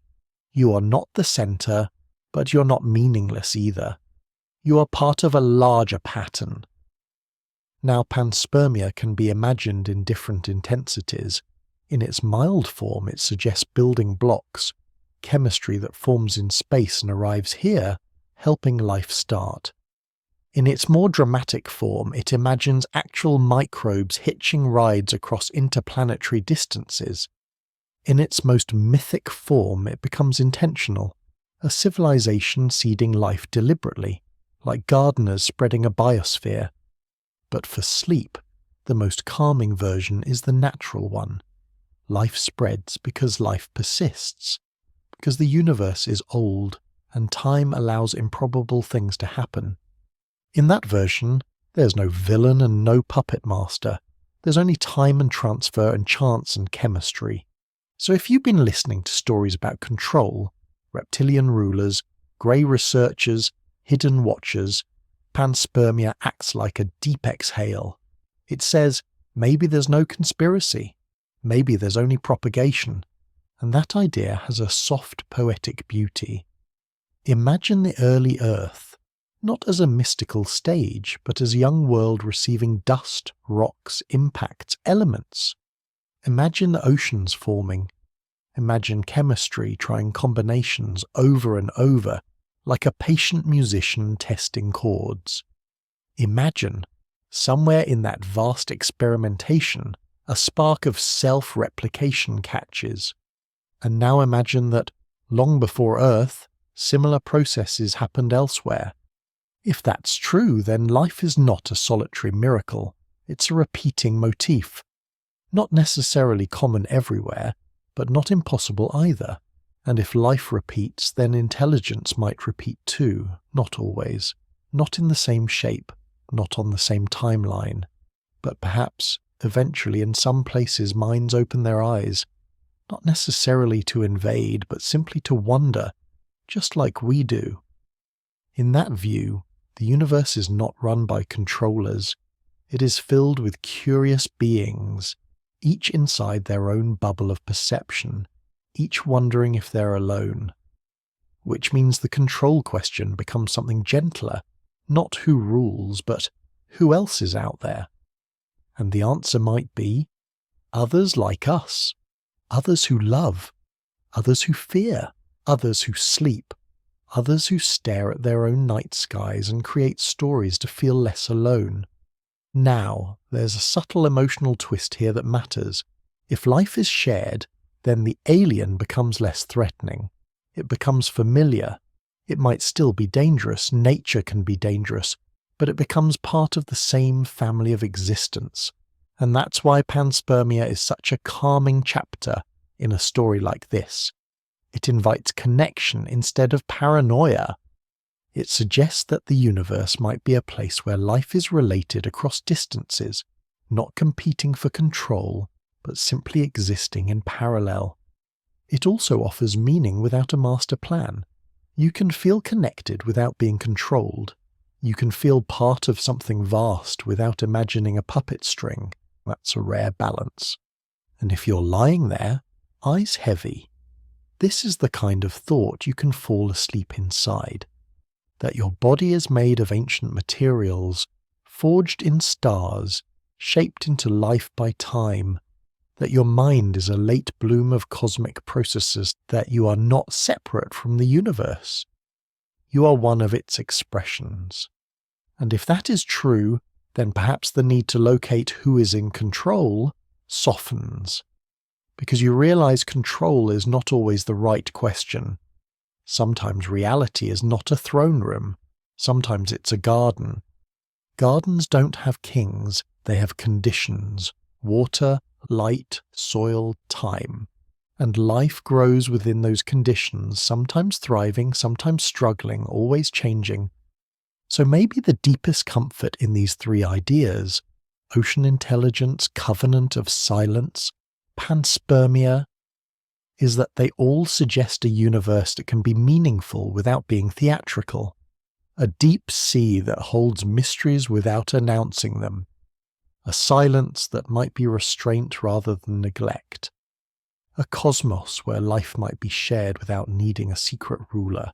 And as you approach sleep, you can let those ideas do what they're best at, widening the mind and then calming it. Because when the mind widens enough, your personal worries can feel smaller, not dismissed, not invalid, just placed inside a bigger landscape, like a candle flame against the night sky. So let the ocean remain deep, let the silence remain quiet, let the seeds of life remain drifting wherever they drift, and let your attention return to the most grounded, most human truth in the room, that right now you are safe enough to rest, that you don't need to solve the universe to deserve sleep, that the deepest kind of control you can practice tonight is simple and kind. To stop gripping the questioner, to stop chasing the answers, to let the darkness be just darkness, and to let your body do what it has always done beneath oceans, beneath skies, beneath mysteries. Slow down, go quiet and gently, inevitably fall asleep. At a certain point in any story about hidden forces, whether those forces are imagined as alien watchers, interdimensional tricksters, ocean intelligences, or reality itself behaving like a coded environment, there's a quieter question that begins to rise above all the others. Not is it true, but what does this story do to the person who believes it? Because beliefs aren't only ideas. Beliefs are filters. They decide what you notice, what you ignore, what you fear, what you trust, what you assume, what you blame, what you forgive. A belief doesn't just sit in the mind like a book on a shelf. It becomes the lens you wear on your face. It changes the colour of the whole world. So if you want to understand why these who's in control narratives persist, one of the calmest, clearest ways is to ask, who benefits when the story spreads? And the answer is rarely as simple as bad people. Sometimes the one who benefits is the storyteller, because mystery gathers attention, and attention can be turned into influence, money, or status. A dramatic narrative can become a brand. It can become a channel. It can become a community. It can become a career. Sometimes the one who benefits is the audience, because a story can create relief. Even a dark story can create relief if it replaces confusion with coherence.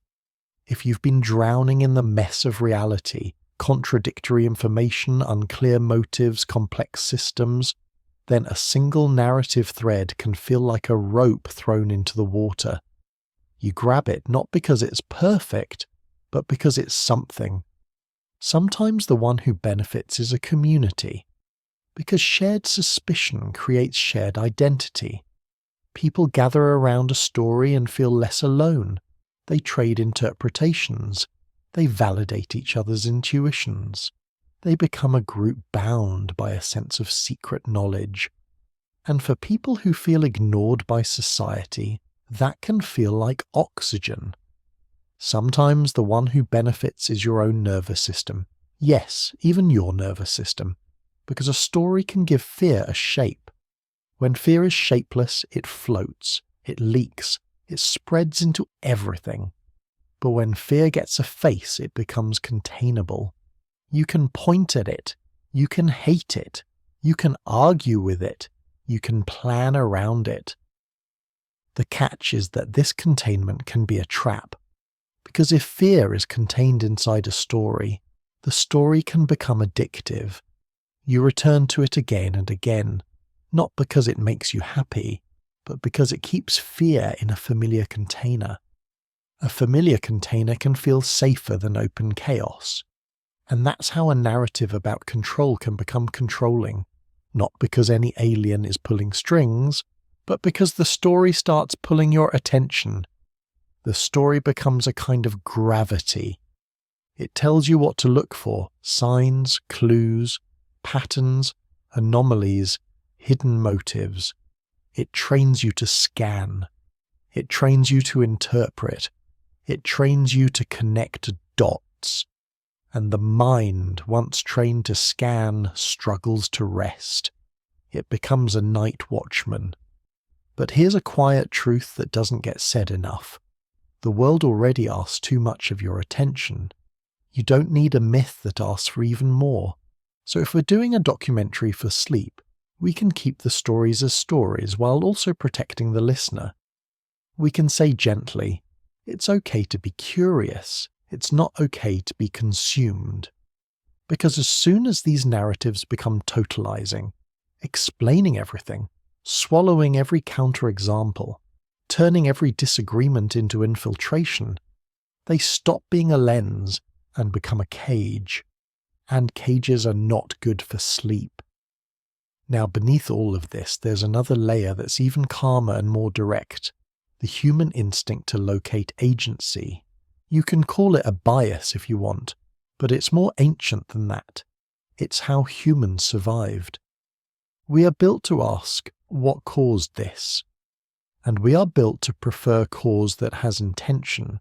Someone did this. Because intention is easier to model than randomness. If the cause is intentional, it can be anticipated. If it can be anticipated, it can be avoided.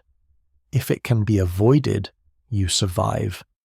So when modern life becomes complex, when outcomes emerge from millions of interacting decisions and incentives, the brain still performs its old habit. It tries to locate the someone. If it can't find a someone, it creates one. And that created someone might be an elite cabal or a hidden agency or an alien species or an admin behind reality.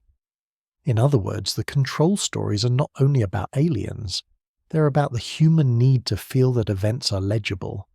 Legibility is safety, even painful legibility, even frightening legibility.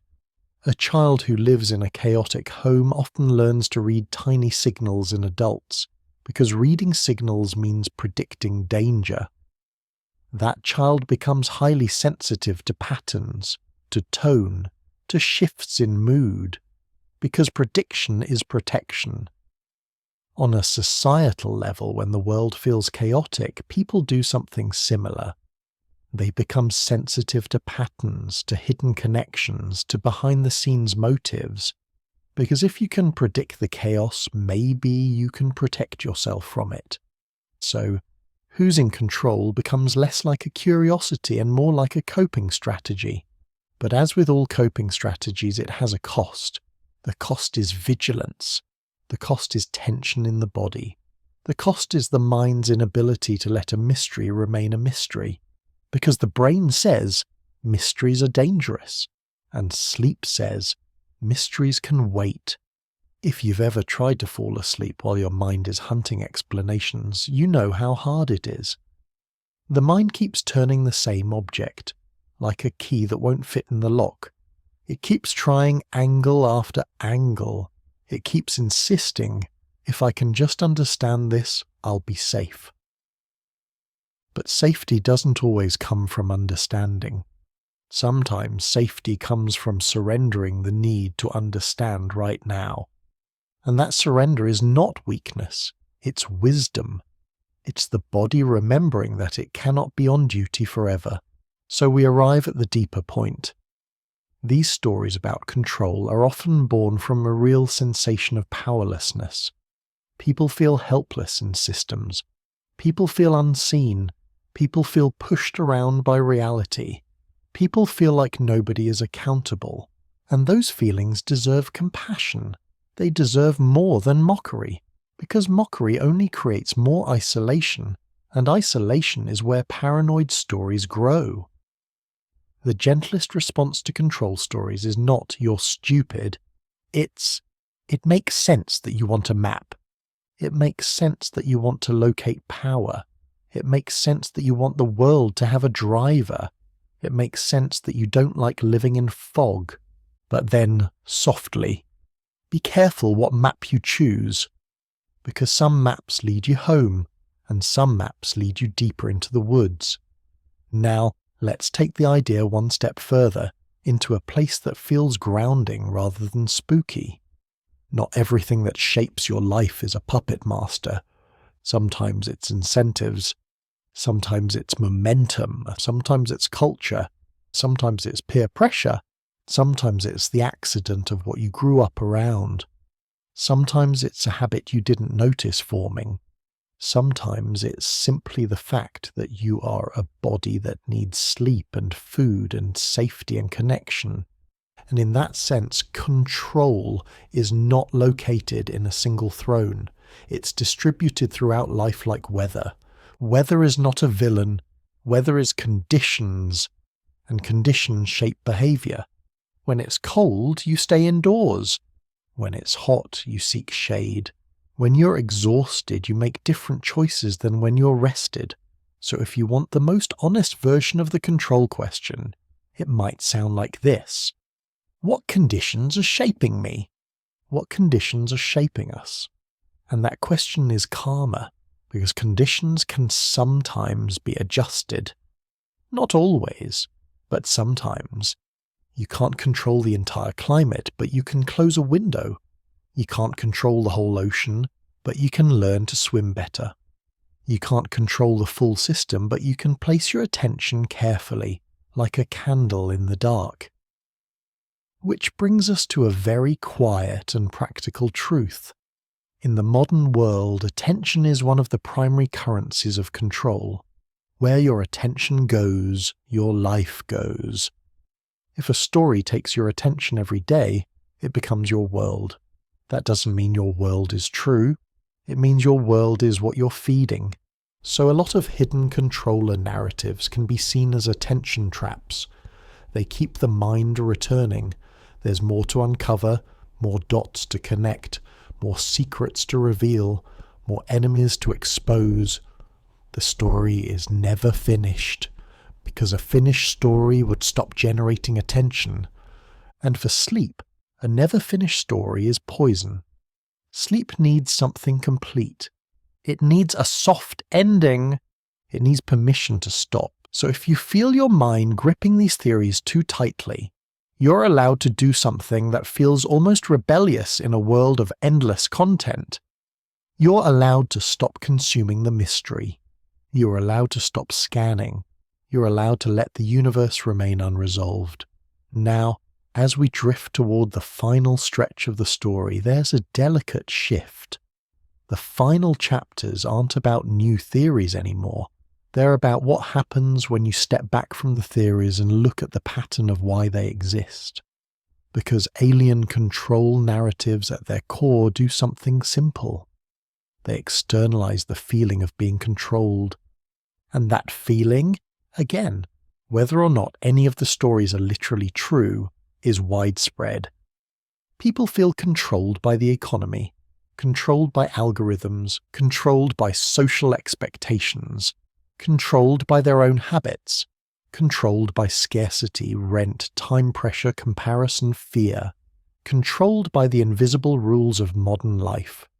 So the mind creates a myth that says, if I feel controlled, there must be a controller. It's a kind of emotional logic. And emotional logic isn't stupid, it's just not the same as scientific logic. It's the logic of the body. The body says something is wrong. The mind says then something must be doing it. And because the something is often vague in real life, systems don't have faces. The mind invents a face. It invents a species. It invents a cabal. It invents an admin. Face creates focus. Focus creates certainty. Certainty creates a sense of stability, even if the certainty is dark. But here's the twist. The deepest stability doesn't come from knowing who controls the world. It comes from knowing what you control in yourself. That's why the most useful part of these last chapters is not the theories. It's the return. A return to the small domain of agency that you actually have. Because the world is larger than you. Whatever is in control of the world, if anything is not going to be solved by your brain at 2 a.m. But you can control one thing right now, and it matters more than it seems. You can control whether you keep holding the question tonight. You can decide to loosen your grip. You can decide that the mystery can sit in the corner of the room and you don't have to wrestle it. That decision is small, but it's real. And sometimes, small real decisions are the only antidote to overwhelming imaginary control. Now there's another gentle idea that belongs here. If a hidden controller existed, what would it actually do? Most people imagine control as something dramatic. A lever pulled, a law passed, a war started, a sudden event. But the most effective control, if you study how influence works among humans, is usually not dramatic. It's subtle, it's repetitive, it's boring. It's the slow shaping of behavior through incentives and environment. It's the kind of control you don't notice because it becomes normal. This is true even without aliens. Look at how habits form, not by one heroic decision, but by small repetition. Look at how cultures shape people, not by one speech, but by thousands of tiny cues. Look at how attention is guided, not by one command, but by endless little nudges, recommendations, highlights, notifications, trending topics. So if you imagine a non-human influence, the most plausible version wouldn't be a grand reveal. It would be something like a gentle steering of probabilities. A push here, a delay there, a subtle shift in what feels desirable, what feels scary, what feels normal. Which is why these theories often end up sounding like the world we already live in. A world of nudges. A world where you're guided without being told you're guided. A world where influence looks like your idea, right up until you notice it wasn't entirely. And again, you don't need aliens to get that. Humans already do it. Systems already do it. So the final question becomes, if influence exists, how do you meet it without becoming paranoid? How do you stay awake without becoming afraid? How do you stay discerning without becoming tense? The answer is almost disappointingly simple, and that's good news because simple answers are the most usable. You slow down. You reduce noise, you choose what you feed your mind, you return to your body, you rest. Because rest is not just recovery, rest is clarity. A tired mind is a suggestible mind. A tired mind reaches for dramatic explanations because it doesn't have the energy for nuance. A tired mind becomes suspicious. A tired mind becomes compulsive. A tired mind becomes trapped. So sleep becomes part of intelligence, not separate from it. Sleep is the mind stepping out of the labyrinth so it can see the labyrinth more clearly tomorrow. And now, as we move toward the very end, notice how the control question can soften into something almost playful. What if nobody is in control? What if control is an illusion we use to soothe ourselves? That can sound scary at first because it suggests randomness, but it can also be deeply freeing. Because if nobody is fully in control, then you are not failing because you can't control it either. You're just living in a world where control is partial for everyone. Even kings can't control weather. Even billionaires can't control time. Even geniuses can't control death. And that humility, shared helplessness, can be strangely comforting. It means you don't have to carry the burden of making everything make sense. You can let some things remain messy. You can let some things be unsolved. You can live without a final explanation and still live well.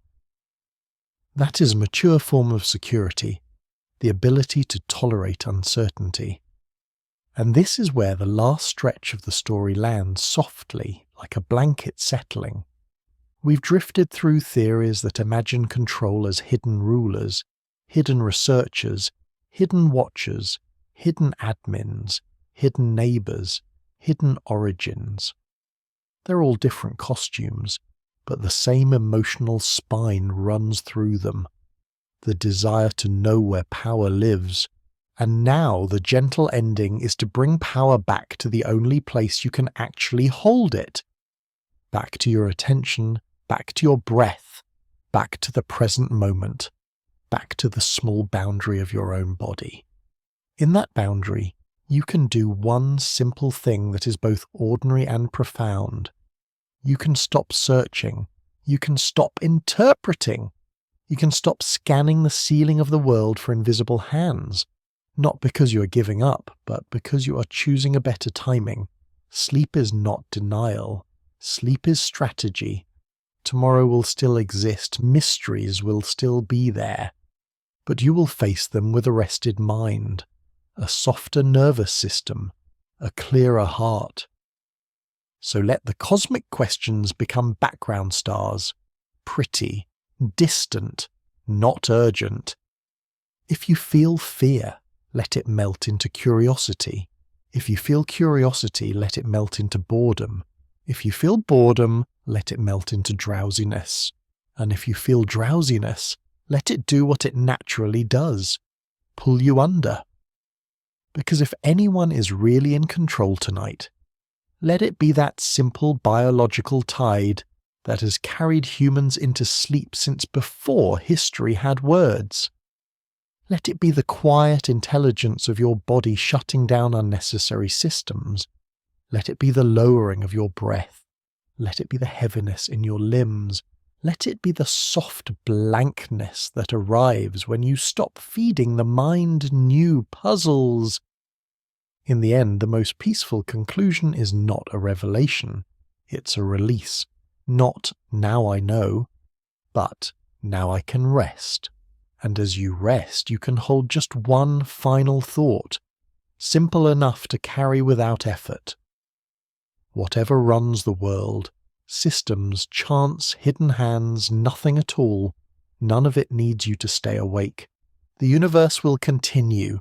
The ocean will continue, or the sky will continue. The story will continue, and you can let it continue without you for a few hours. Because your only job now is smaller, kinder, and far more urgent than any cosmic conspiracy, to let your body sleep, to let your mind soften, and to drift, slowly, gently, into the quiet dark where questions fade and nothing is required of you at all.